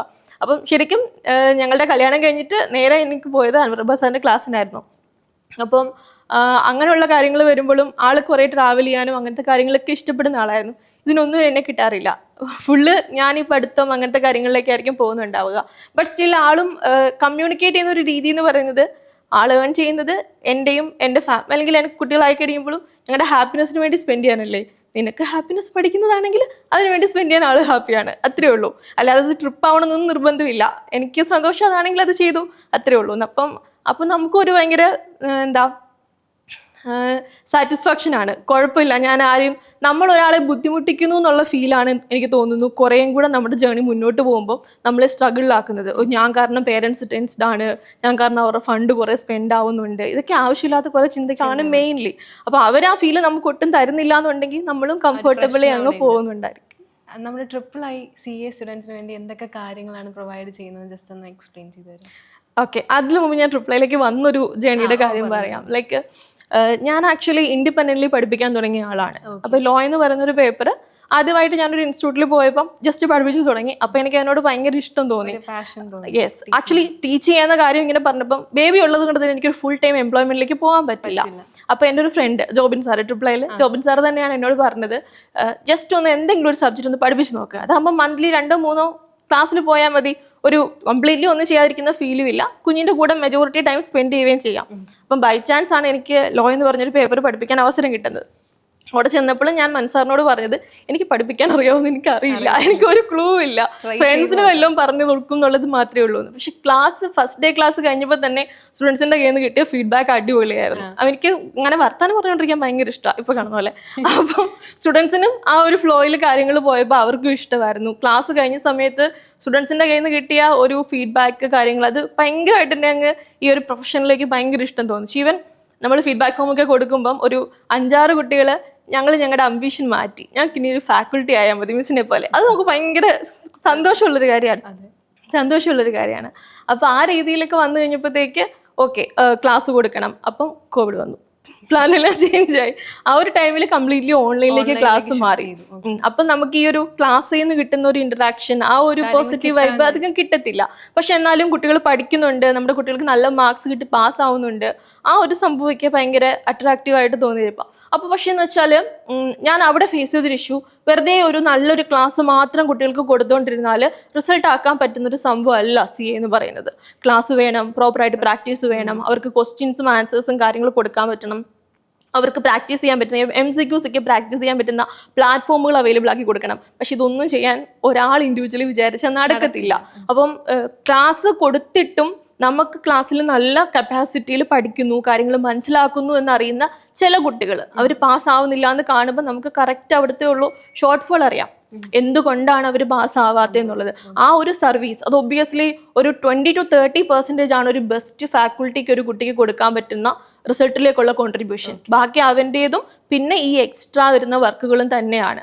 ആ എക്സ്ട്രാ സർവീസസ് പ്രൊവൈഡ് ചെയ്യണമെന്ന് ഭയങ്കര ആഗ്രഹം ഉണ്ടായിരുന്നു. പക്ഷേ ഫണ്ട് ഉണ്ടാവില്ല. അതിൻ്റെ കുറച്ച് പ്രശ്നങ്ങൾ കാരണം ശരിക്കും സ്റ്റക്കായിട്ടിരിക്കുന്ന സമയത്താണ് ഞാൻ ട്രിപ്പിളയിൽ ആഷിഫ് സാറിനെ പരിചയപ്പെടുന്നതും ഇവിടുത്തെ കാര്യങ്ങളൊക്കെ വരുന്നത്. അപ്പോൾ ശരിക്കും എനിക്ക് ഞാൻ എന്താണോ ചെയ്യാൻ ആഗ്രഹിച്ചത് ആ സംഭവത്തിന് ഒരു ഫുൾ ബാക്കപ്പ് കിട്ടുമായിരുന്നു ട്രിപ്പിളയിലേക്ക് വന്നപ്പോൾ. അപ്പം ടീച്ചിങ്ങിലേക്ക് വരുമ്പം എന്നെക്കാളും നല്ലപോലെ പഠിപ്പിക്കുന്ന ഒരുപാട് ഫാക്കൾട്ടീസ് ഉണ്ട് ഇവിടെ. പക്ഷേ ഈ എക്സ്ട്രാ സർവീസുകളാണ് ശരിക്കും കുട്ടികൾക്ക് ഡിമാൻഡിങ് ആയിട്ടുള്ളത്. അത് എനിക്ക് തന്നെ പറയാൻ പറ്റും. എന്നെക്കാളും അടിപൊളിയായിട്ട് പഠിപ്പിക്കുന്നവർ തന്നെ ഇത്രയും എക്സ്പീരിയൻസ് ഉള്ള, ഞാനീ പറഞ്ഞില്ലേ ഞാൻ പണ്ട് പഠിക്കാൻ പോയ അൻവർ അബ്ബാസ് സാർ ഇപ്പം നമ്മുടെ ഫാക്കൾട്ടി ആണല്ലോ. അപ്പോൾ അത്രയും നമ്മൾ പോലും ഭയങ്കര ഓക്കെ എൻ്റെ റോൾ മോഡൽസ് ആയിട്ട് വരുന്ന ആളുകൾ തന്നെയുള്ള ഒരു ഫാക്കൾട്ടി പോലെ. അപ്പോൾ അവിടെ ശരിക്കും ഫാക്കൾട്ടീനേക്കാൾ ഉപരി ഈ പറയുന്ന എക്സ്ട്രാ സർവീസസ്, പ്രാക്ടീസ് ചെയ്യാനുള്ള സർവീസസ്, കുട്ടികളെ കറക്റ്റായിട്ട് മോണിറ്റർ ചെയ്യണം, അവരെവിടെയാണ് അവരൊന്ന് പുറകോട്ട് പോകുന്നതെന്ന് ഐഡൻറ്റിഫൈ ചെയ്ത് അവിടെ അവർക്ക് ഒരു പ്രഷർ കൊടുക്കണം. ഇതൊക്കെ ചെയ്യാൻ പറ്റുന്ന ഒരു റിസോഴ്സസ് അത് സ്റ്റാഫായിട്ടാണെങ്കിലും ഫണ്ടായിട്ടാണെങ്കിലും ടെക്നോളജി ആയിട്ടാണെങ്കിലും എനിക്കങ്ങനെ അവൈലബിൾ ആവുമായിരുന്നു. ശരിക്കും അത് ഞാൻ ഭയങ്കര സാറ്റിസ്ഫാക്ഷനോട് കൂടി ചെയ്യാൻ പറ്റിയൊരു സംഭവമാണ് ട്രിപ്പിളയിലേക്ക് വന്നപ്പോൾ. അപ്പോൾ നമ്മൾ ട്രിപ്പിളയിൽ എന്തൊക്കെയായിരിക്കും നമ്മൾ എക്സ്ട്രാ ആയിട്ട് പ്രൊവൈഡ് ചെയ്യുന്ന ഫീച്ചേഴ്സ് എന്ന് പറയുന്നത്? ഞാൻ ഈ പറഞ്ഞ പോലെ ഒന്ന് പ്രാക്ടീസാണ്. നമ്മൾ നല്ല രീതിയിൽ ഒരു കോൺസെപ്റ്റ് പഠിച്ചാലും ഇൻസ്റ്റിറ്റ്യൂട്ട് ക്വസ്റ്റ്യൻ ചോദിക്കുന്ന രീതി അതൊരു ട്രിക്കിയാണ്. നമുക്കത് മനസ്സിലാക്കി ഇൻസ്റ്റിറ്റ്യൂട്ട് പറയുന്ന ആ ഉദ്ദേശിക്കുന്ന രീതിയിൽ നമ്മൾ ഒരിക്കലും ഒരു ക്വസ്റ്റ്യൻ ബൈ ഹാർട്ട് ചെയ്തിട്ട് അതിൻ്റെ ആൻസർ എഴുതുന്ന രീതി അല്ല സിയയ്ക്ക് പോവുക. നമ്മുടെ മുന്നിലേക്ക് മോസ്റ്റ്ലി വരുന്നത് കേസ് സ്റ്റഡീസ് പോലുള്ള കാര്യങ്ങളായിരിക്കും. നമ്മൾ ലൈഫിൽ ഫേസ് ചെയ്യാൻ പോകുന്ന സിറ്റുവേഷൻസിനെ തന്നെ ആയിരിക്കും തരിക. യെസ്, അപ്പോൾ ഒരു ചാപ്റ്റർ പഠിച്ചു ആ ചാപ്റ്ററിൽ നിന്നുള്ള ആൻസർ അങ്ങനെ ആവില്ല. നമ്മൾ പഠിച്ച ആ ഒരു കരിക്കുലത്തിനെ ഒരു ഹോളിസ്റ്റിക്കലി ആയിരിക്കും നമ്മളൊരു ക്വസ്റ്റിനെ അപ്രോച്ച് ചെയ്യുക. അപ്പം അങ്ങനെ ഒരു സിറ്റുവേഷനിൽ ഞാൻ പ്ലേസ് ആയാൽ ഞാൻ എങ്ങനെയായിരിക്കും ക്ലയൻറ്റിന് അഡ്വൈസ് ചെയ്യുക, എന്ത് പ്രൊവിഷൻസ് ആയിരിക്കും ലോയിൽ നിന്ന് ഞാൻ എടുക്കുക, അതിനെങ്ങനെയായിരിക്കും സൊല്യൂഷൻസ് വരിക. ഇപ്പം അക്കൗണ്ടിങ് ആണെങ്കിലും ഒരു ഹോൾ പിക്ചറിൽ ഒരു സാഹചര്യം വരുമ്പോൾ എങ്ങനെയാണ് നമ്മൾ അക്കൗണ്ട്സും കാര്യങ്ങളും ചെയ്യേണ്ടത്, ആ ഒരു രീതിയിലാണ് ക്വസ്റ്റ്യൻ ചോദിക്കുക. അപ്പം പ്രാക്ടീസ് എന്ന് പറയുന്നത് ഭയങ്കര ഇമ്പോർട്ടൻ്റ് ആണ്. ഇൻസ്റ്റിറ്റ്യൂട്ട് ചോദിക്കുന്ന രീതി, ഇൻസ്റ്റിറ്റ്യൂട്ട് എക്സ്പെക്ട് ചെയ്യുന്ന രീതിയിലുള്ള ആൻസർ റൈറ്റിംഗ്, അതൊക്കെ നമ്മൾ മാസ്റ്റർ ചെയ്യേണ്ടതായിട്ടുണ്ട്. അപ്പോൾ അതിനൊക്കെ ഹെൽപ്പ് ചെയ്യുന്ന രീതിയിലുള്ള വർക്ക് ബുക്ക്, അതായിരുന്നു ഞാൻ വന്ന സമയത്ത് നമ്മുടെ ഒരു ടീം ഫുള്ളി ബിൽഡ് ചെയ്ത് വന്നത്. അതൊരു അടിപൊളിയായിട്ടുള്ളൊരു ടീം അതിലേക്ക് വന്നു. ഡെഡിക്കേറ്റഡ് ആയിട്ടുള്ള കുറേ ആളുകൾ വരുമ്പോഴാണ് ശരിക്കും അങ്ങനെ ഒരു പ്രോഡക്റ്റ് വരിക. എന്നുവെച്ചാൽ വർക്കിനെ ജസ്റ്റ് വർക്കായിട്ടല്ലാതെ ഓക്കെ നമ്മൾ പഠിച്ച സമയത്ത് നമുക്ക് അങ്ങനെ ഒരു സാധനം കിട്ടിയാൽ പൊളിയായിരുന്നു ചെയ്യുക. അപ്പം ബാക്കിയുള്ളവർക്ക് വേണ്ടി അത് ചെയ്തു കൊടുക്കാൻ പറ്റിയ അത് അടിപൊളി. ആ ഒരു രീതിയിൽ ചിന്തിക്കുന്ന ഒരു ടീമും കൂടെ വന്നപ്പോഴാണ് ശരിക്കും വർക്ക് ബുക്കിൻ്റെ ഒരു പിക്ചർ ക്ലിയർ ആയിട്ട് വന്നത്. പിന്നെ അതിനകത്തേക്ക് ആഷിഫ് സാറിൻ്റെ ആണെങ്കിലും ജോബിൻ സാറിൻ്റെ ആണെങ്കിലും എല്ലാവരുടെയും ഇൻവെസ്റ്റ്മെന്റ്സ് ഭയങ്കര കൂടുതലായിരുന്നു. അവർ ഒരുപോലെ ഇരുന്നിട്ടുണ്ട്. ഇപ്പം ആ ഒരു ടീമൊക്കെ ഓവർനൈറ്റ് ഒക്കെ ഇരുന്നിട്ട് തന്നെ വർക്ക് ബുക്കിൻ്റെ 2-3 പേജൊക്കെ സെറ്റ് ചെയ്ത് ഇതെങ്ങനെ വരണം എന്നുള്ളൊരു ഫുള്ള് വിഷൻ കണ്ടിട്ട് തന്നെയാണ് വർക്ക് ബുക്ക് വന്നത്. പിന്നെ അത് കൂടാതെ ഇപ്പം നമ്മൾ ആപ്പ് വൈസ് ആണെങ്കിലും മെന്റർഷിപ്പിലൂടെ ആണെങ്കിലും നമ്മൾ കുട്ടികളെ 1-to-1 നോക്കുന്നുണ്ട്. മെജോറിറ്റി കുട്ടികൾ ഫെയിൽ ആവുന്ന ഒരു ഏരിയ എന്ന് പറയുന്നത് ഇപ്പൊ പറഞ്ഞ പോലെ എല്ലാത്തിനും പാസ്സാകും, ചിലപ്പോൾ ഒരു സബ്ജക്റ്റ് ആയിരിക്കും 1 മാർക്കിന് ചോദിക്കാം. എല്ലാത്തിനും ചിലപ്പോൾ അഗ്രിഗേറ്റ് വരുമ്പോൾ 50-60 കാണും. ഒരു സബ്ജക്റ്റിന് ഈ പറഞ്ഞ പോലെ 39 ആയാൽ പോയില്ലേ. ആ ഒരു അവസ്ഥയിലാണ് ഒരുപാട് കുട്ടികൾ ഫെയിൽ ആവുന്നത്. അപ്പൊ അവരെ റിസൾട്ട് കഴിയുമ്പോഴല്ല, റിസൾട്ടിന് മുന്നേ നമ്മൾ ഐഡന്റിഫൈ ചെയ്യാൻ നോക്കാറുണ്ട്. അപ്പൊ ആ സബ്ജക്റ്റിന് അവരെ നമ്മൾ കൂടുതലായിട്ട് ഫോക്കസ് ചെയ്ത് കൊടുക്കും. അപ്പൊ അവർക്ക് ആ രീതിയിലുള്ള സപ്പോർട്ട് കാര്യങ്ങൾ. ദെൻ പ്രാക്ടീസ് കഴിഞ്ഞിട്ട് പിന്നെ നമ്മൾക്ക് അറിയാമല്ലോ, ഈ നേരത്തെ പറഞ്ഞൊരു പ്രശ്നമുണ്ട്. എല്ലാ സബ്ജക്റ്റിലും പാസ്സായിട്ട് അതായത് ഒരു 170 ഒക്കെ സ്കോർ ചെയ്ത് കാണും അഗ്രിഗേറ്റഡ് ഗ്രൂപ്പിന്. ഒരു സബ്ജക്റ്റിന് 39 വന്നാൽ പെട്ടു, പിന്നെ ഒന്നും എഴുതേണ്ട അവസ്ഥയല്ലേ വരിക. പക്ഷെ ഇത് മോസ്റ്റ് ഓഫ് ദി കേസിൽ കുട്ടികളും റിയലൈസ് ചെയ്യുന്നത് എനിക്ക് ചെറിയൊരു പ്രശ്നം ഈ ഒരു സബ്ജക്റ്റിന് ഉണ്ടെന്ന് മനസ്സിലാക്കുന്നത് ഫൈനൽ എക്സാം എഴുതി റിസൾട്ട് വരുന്ന സമയത്താണ്. നമ്മൾ മാക്സിമം നേരത്തെ തന്നെ മെന്റർഷിപ്പിലൂടെ ആണെങ്കിലും എക്സാംസിൻ്റെ കൂടെ ആണെങ്കിലും ഒരുപാട് നമ്പർ ഓഫ് എക്സാമിനേഷൻസ്, അത് തന്നെയാണ് നമ്മുടെ key thing. Workbook plus exam എല്ലായിടത്തും സംഭവിക്കുന്നത് ഇത് തന്നെയാണ്. പ്രാക്ടീസ്. ആ ഒരു ഫൈനൽ എക്സാമിന് അവർ എന്താണ് ചെയ്യേണ്ടതെന്നുള്ളൊരു സ്ട്രാറ്റജി, അവരുടേതായ ഒരു പ്ലാൻ ഉണ്ടാകും. അത് അവർ നേരത്തെ തന്നെ ബിൽഡ് ചെയ്യാൻ എന്തൊക്കെ സപ്പോർട്ട് കൊടുക്കണോ അതായിരിക്കും നമ്മൾ കൊടുക്കുക. അപ്പം മെന്റേഴ്സ് ഒക്കെ ത്രൂ നമ്മൾ എവിടെയാണ് അവർ 1-2 മാർക്കിന് വരാൻ പോകുന്ന പ്രശ്നം എന്നുള്ളത് മാക്സിമം നേരത്തെ ആൻറ്റിസിപ്പേറ്റ് ചെയ്ത് അവിടെ അവർക്ക് ഹെൽപ്പ് കൊടുക്കുക. ചിലപ്പം അറിയാലോ 2 മാർക്ക് എന്ന് പറയുമ്പോൾ പ്രസന്റ് ചെയ്യുന്നതിന്റെ പ്രശ്നമായിരിക്കും, അവന് പഠിച്ചു വെച്ചതിൻ്റെയോ സഫീഷ്യന്റ് നോളജ് ഇല്ലാത്തതിൻ്റെയോ ഒന്നും പ്രശ്നമായിരിക്കത്തില്ല, ആ എക്സാമിൽ എഴുതി വെച്ച ഒരു ലൈനിന്റെ പ്രശ്നമായിരിക്കും. അപ്പൊ അങ്ങനത്തെ പ്രശ്നങ്ങൾ ഉണ്ടാവാതിരിക്കാൻ വേണ്ടി നമ്മൾ നോക്കുക. അപ്പോൾ ഏതാണോ ഓരോ കുട്ടിയുടെയും വീക്ക് പോയിന്റ് അവിടെ ടാർഗറ്റ് ചെയ്തിട്ട് സപ്പോർട്ട് കൊടുക്കുന്നതാണ് one of the main thing നമ്മൾ നോക്കുന്നത്. ഇപ്പം നമുക്ക് ഇച്ചിരിയും കൂടെ ഇപ്പോൾ AI ഒക്കെ വരുന്നുണ്ട്. അപ്പം അതുപോലെ തന്നെ നമ്മളുടെ സിസ്റ്റം ഫുൾ ഓട്ടോമേറ്റഡ് ആയിട്ട് നമ്മൾ കുട്ടികളുടെ ട്രാക്കിങ്ങും കാര്യങ്ങളും ഒക്കെ ഫുൾ ഒരു സിസ്റ്റം ബേസ്ഡ് ആയിട്ട് കൊണ്ടുവരുന്ന സമയത്ത് യെസ്, അപ്പം ഒരാളെന്നുള്ളതിനൊപ്പരം നമുക്ക് സിസ്റ്റം തന്നെ ഓരോ കുട്ടിയുടെയും വീക്ക് പോയിന്റും സ്ട്രോങ് പോയിന്റും അറിയാനും ഫോക്കസ് ചെയ്യേണ്ട ഏരിയ എന്ന് കാണിച്ചു തരുമ്പോൾ ഇച്ചിരിയും കൂടെ അടിപൊളിയായിട്ട് നമുക്കിനി ഫ്യൂച്ചറിൽ ചെയ്യാൻ പറ്റുന്ന രീതിയിൽ നമ്മൾ ഡെവലപ്പായി വരുന്നുണ്ട്. ഓക്കെ. അതുപോലെ ഇപ്പോൾ ഈ പ്ലസ് ടു ഇപ്പോഴത്തെ സ്റ്റുഡൻസ് ഉണ്ടല്ലോ, അവർ ഈ CA എയിം ചെയ്ത ഒരുപാട് സ്റ്റുഡൻസ് ഉണ്ടാവുമല്ലോ, അവരുടെ അടുത്ത് മാം എന്തായിരിക്കും പറയാൻ, അവരുടെ അടുത്ത് പറയാൻ പറ്റുന്ന ഒരു ടിപ്പ് എന്ന് പറയുമ്പോൾ? മെയിനായിട്ടെന്ന് പറയുന്നത് ഈ ബാക്കിയുള്ളവരുടെ ഇൻപുട്സ് എടുക്കാതെ അവർ തന്നെ സബ്ജക്റ്റുകളെ ഒന്ന് മനസ്സിലാക്കാൻ ശ്രമിക്കുന്നതായിരിക്കും നല്ലത്. എനിക്ക് തോന്നുന്നു ഇപ്പം യൂട്യൂബ് എന്ന് പറയുന്ന ഒരു മീഡിയം നമ്മുടെ കയ്യിലുള്ളപ്പം നമുക്ക് അറിയേണ്ട എല്ലാ കാര്യവും, യൂട്യൂബ് മാത്രമല്ല ഇപ്പോൾ ChatGPT പോലുള്ള ഒരുപാട് AI ടൂൾസും കാര്യങ്ങളും വരുമ്പം ഇപ്പം ഏതൊരു ആൾക്ക് മനസ്സിലാവുന്ന രീതിയിൽ ഇപ്പോൾ CAയുടെ റോൾ എന്താണെന്ന് ഒരു 8th സ്റ്റാൻഡേർഡുകാരന് പറഞ്ഞു കൊടുക്കുന്ന പോലെ പറയാൻ പറഞ്ഞാൽ ChatGPT ആണെങ്കിൽ അത് ചെയ്തു തരുമല്ലോ. നമുക്കിപ്പോൾ അതിന് ഓപ്ഷൻസ് അവൈലബിൾ ആണ്. ഇനി ഇൻ ഡെപ്തിലേക്ക് പോയി എന്ത് സബ്ജക്റ്റാണ് ഞാൻ പഠിക്കുക, ഈ അക്കൗണ്ടിങ് എന്ന് പറയുമ്പോൾ അതൊരു വേർഡ് മാത്രമാണ് അല്ലെ. 10th പഠിക്കുന്ന ഒരു കുട്ടിയെ സംബന്ധിച്ച് എന്താ ഈ സംഭവം, കണക്കാണോ കൂട്ടലും കുറയ്ക്കലാണോ, അവൻ്റെ മനസ്സിൽ ചിലപ്പോൾ വരുന്നത് മാത്സ് ആയിരിക്കും. അയ്യോ എനിക്ക് ഇൻ്റഗ്രേഷൻ ഡിഫറൻസിയേഷൻ പറ്റൂല എന്നുള്ളതായിരിക്കും. അപ്പം അതല്ല, അതിനപ്പുറം എന്താണ് അക്കൗണ്ടിങ്ങിൽ സംഭവിക്കുക എന്നുള്ളത് മനസ്സിലാക്കിയെടുക്കാൻ താല്പര്യമുള്ളവർക്ക് അതിനൊരുപാട് ഓപ്ഷൻസ് ഉണ്ട്. ഇപ്പം നമ്മുടെ ഈ പറയുന്ന സോഷ്യൽ മീഡിയ പേജസ് വഴിയാണെങ്കിലും ഇതുപോലെ.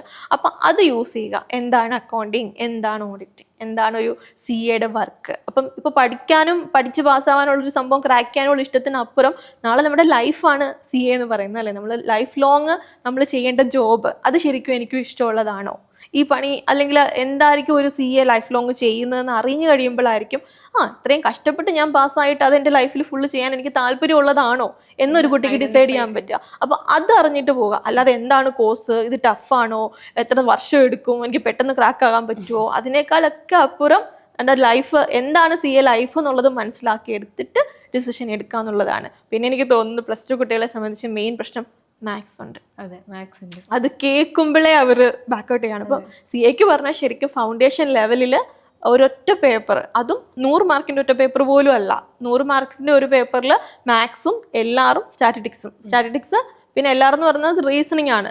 നോർമലി ഒരു ബുദ്ധിയുള്ള കുട്ടി ആർക്കും ക്രാക്ക് ചെയ്യാൻ പറ്റുന്ന ഒരു സംഭവം. 40 മാർക്കും മാത്രമേ മാത്സ് വരുന്നുള്ളൂ. ദാറ്റ് മീൻസ് ഈ 100 മാർക്കിൽ മാത്സിന് ഒരു മിനിമം മാർക്സ് പോലും വേണ്ട അവന് പാസ്സാവാൻ. ഇത് 3 പേപ്പറും കൂടെ കൂട്ടിയിട്ട് 40% കിട്ടിയാൽ തന്നെ ആൾ പാസ്സാകും. പിന്നെ മാത്സ് എന്ന് പറയുന്നൊരു പേപ്പർ ആ ഒരു ലെവലിൽ കൊണ്ട് ഇട്ടിരിക്കുന്നത് അവരുടെ ബ്രെയിൻ അല്ലേ. നമുക്കറിയാലോ, നമ്മൾ ഈ ഇന്റഗ്രേഷൻ ഡിഫറൻസിയേഷൻ പോലുള്ള കാര്യങ്ങളൊക്കെ 10th വരെ എല്ലാവരും പഠിക്കുന്നതിന്റെ ഉദ്ദേശം ഇത് ലൈഫിൽ അപ്ലൈ ചെയ്യാനായിരിക്കില്ല. നമ്മുടെ ബ്രെയിൻ അതിനനുസരിച്ച് ഡെവലപ്പ് ചെയ്യാൻ നമ്മളെ ഹെൽപ്പ് ചെയ്യുന്ന ഒരു ഏരിയ ആണ് മാത്സ് എന്ന് പറയുന്നത്. അപ്പോൾ ആ ഒരു കപ്പാസിറ്റി അവളുടെ ബ്രെയിൻ ഉണ്ടോ എന്നുള്ളത് ചെക്ക് ചെയ്യാൻ വേണ്ടി ഫൗണ്ടേഷൻ ലെവൽ ഒരു എൻട്രൻസ് എക്സാമിനേഷൻ പോലെ തന്നെയാണ് ഫൗണ്ടേഷൻ നടക്കുക. ഇൻസ്റ്റിറ്റ്യൂട്ട് ഇപ്പം ഫൗണ്ടേഷൻ എക്സാമിനേഷൻ നല്ല ടഫാക്കി കൊണ്ടുവരുന്നുണ്ട്. കാരണം നേരത്തെ എന്ന് വെച്ചാൽ ഫൗണ്ടേഷൻ മിക്ക കുട്ടികളും പാസ്സാകും, ഇന്റർമീഡിയറ്റ് ലെവലിൽ അവർ സ്റ്റക്ക് ആവും, അല്ലെങ്കിൽ ഫൈനൽ ലെവലിൽ അവർ സ്റ്റക്ക് ആവുന്നുണ്ടായിരിക്കും. അപ്പം ബാക്കിയുള്ളവർ BCom MCom കഴിഞ്ഞൊരു ജോബ് കാര്യങ്ങൾ ക്യാമ്പസ് റിക്രൂട്ട്മെന്റ് എന്നൊക്കെ പോകുമ്പോൾ ഇവരിവിടെ സ്റ്റക്ക് ആവുന്ന ഒരു സ്റ്റേജ് ഉണ്ട്.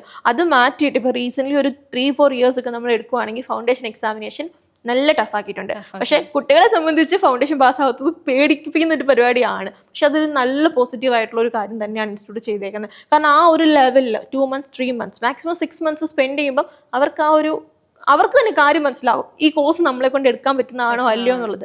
ഫൗണ്ടേഷൻ പാസ്സായി കഴിഞ്ഞാൽ നമ്മളൊരു കുട്ടിയോട് പറയാറുണ്ട്, പിന്നെ ഇന്റർ ലെവലിലും ഫൈനൽ ലെവലിലും ഇത് നിനക്ക് എടുക്കാൻ പറ്റുന്ന ഒരു വെയിറ്റ് ആണോ എന്നുള്ളത് ചിന്തിക്കേണ്ട ആവശ്യമില്ല. കാരണം ഫൗണ്ടേഷൻ അത്രയും നല്ലൊരു ഫിൽറ്ററിങ് ആണ് ഇൻസ്റ്റിറ്റ്യൂട്ട് ചെയ്യുക. ഫൗണ്ടേഷൻ പാസ്സായാൽ ഇന്റർ ഫൈനലും പാസ്സാവാൻ കപ്പാസിറ്റി ഉണ്ട്, പണിയെടുക്കാനുള്ള മനസ്സ് ടൈം കാര്യങ്ങളൊക്കെ സെറ്റാക്കിയാൽ മതി എന്നുള്ളതാണ്. അപ്പോൾ ആ ഒരു കപ്പാസിറ്റി അസസ്മെന്റിന്റെ പാർട്ടായിട്ട് ഫൗണ്ടേഷൻ ലെവലിൽ മാത്സും കൂടെ നമുക്ക് വെച്ചിട്ടുണ്ടെന്നേ ഉള്ളൂ. അത് കഴിഞ്ഞാൽ പിന്നെ മാത്സ് എന്ന് പറയുന്നൊരു പ്രശ്നം നിങ്ങൾക്ക് തലവേദനയായിട്ട് വരാൻ പോകുന്നില്ല എന്നുള്ളതാണ്. അപ്പം CA ആയി കഴിഞ്ഞിട്ട് ഈ വർക്കും ലൈഫും എങ്ങനെയാണ് രണ്ടും ബാലൻസ് ചെയ്ത് പോകുന്നത്? എനിക്ക് തോന്നുന്നു കല്യാണമൊക്കെ കഴിഞ്ഞ് നമ്മൾ കുട്ടികളൊക്കെ ആവുന്ന ടൈമിൽ മെജോറിറ്റി ഒരു ബീങ് എ ഗേൾ നമ്മൾ ഫേസ് ചെയ്യുന്ന ഒരു മെയിൻ പ്രശ്നം ഇത് തന്നെയായിരിക്കും. ഒരുപാട് ആളുകൾ സ്ട്രെസ്ഡ് ആവുന്നതും എന്നാൽ കരിയറിൽ നിന്ന് ഒരു ബ്രേക്ക് എടുത്ത ഒരു 6 years 7 years ബ്രേക്ക്, അതിപ്പോൾ ഏതൊരു പ്രൊഫഷണൽ ആണെങ്കിലും ആ ഒരു ബ്രേക്ക് അതിനുശേഷം തിരിച്ചൊരു ജോബിലേക്ക് പോകാനുള്ള ബുദ്ധിമുട്ട് സ്ട്രഗിള്, അത് ഒന്നെങ്കിൽ ജോബ് കിട്ടാനുള്ള പാടായിരിക്കും, അല്ലെങ്കിൽ പിന്നെ ആ ഒരു വർക്കിംഗ് എൻവയോൺമെന്റിലേക്ക് തിരിച്ചു പോകാനുള്ള നമ്മളുടെ ഒരു ഇൻസെക്യൂരിറ്റിയും കാര്യങ്ങളും ഒക്കെ ആയിരിക്കും. അപ്പോൾ ഞാൻ മനസ്സിലാക്കുന്നത് വെച്ച് കഴിഞ്ഞാൽ ശരിക്കും ഈ ഒരു വർക്ക് ലൈഫ് ബാലൻസ് എന്ന് പറയുമ്പോഴേ എല്ലായിടത്തും പെർഫെക്റ്റ് ആയിട്ടിരിക്കുക എന്നുള്ളതല്ല. നമ്മുടെ ലൈഫിലും ഒരു കംപ്ലീറ്റ് ഒരു ഹൗസ് വൈഫിനെ പോലെ നമുക്ക് കുട്ടികളെ നോക്കാൻ പറ്റുന്നുണ്ടാവില്ല, നമ്മുടെ ഫാമിലി കാര്യങ്ങൾ ഫാമിലി ഫംഗ്ഷൻസ് അറ്റൻഡ് ചെയ്യാൻ പറ്റുന്നുണ്ടാവില്ല, അതുപോലെ കംപ്ലീറ്റ്ലി ഒരു ബാച്ചിലറിനെ പോലെ നമുക്ക് വർക്കും ചെയ്യാൻ പറ്റുന്നുണ്ടാവില്ല. അത് നമ്മൾ അക്സെപ്റ്റ് ചെയ്യുക എന്നുള്ളതാണ്. അല്ലാതെ രണ്ടിടത്തും ഒരുപോലെ പെർഫെക്റ്റ് ആയിട്ട് നിൽക്കുന്നതല്ല ഒരിക്കലും ഒരു പെർഫെക്റ്റ് വർക്ക് ലൈഫ് ബാലൻസ് എന്ന് പറയും. അപ്പം നമ്മുടെ ഫാമിലിക്ക് നമ്മളത് മനസ്സിലാക്കിച്ച് കൊടുക്കുക.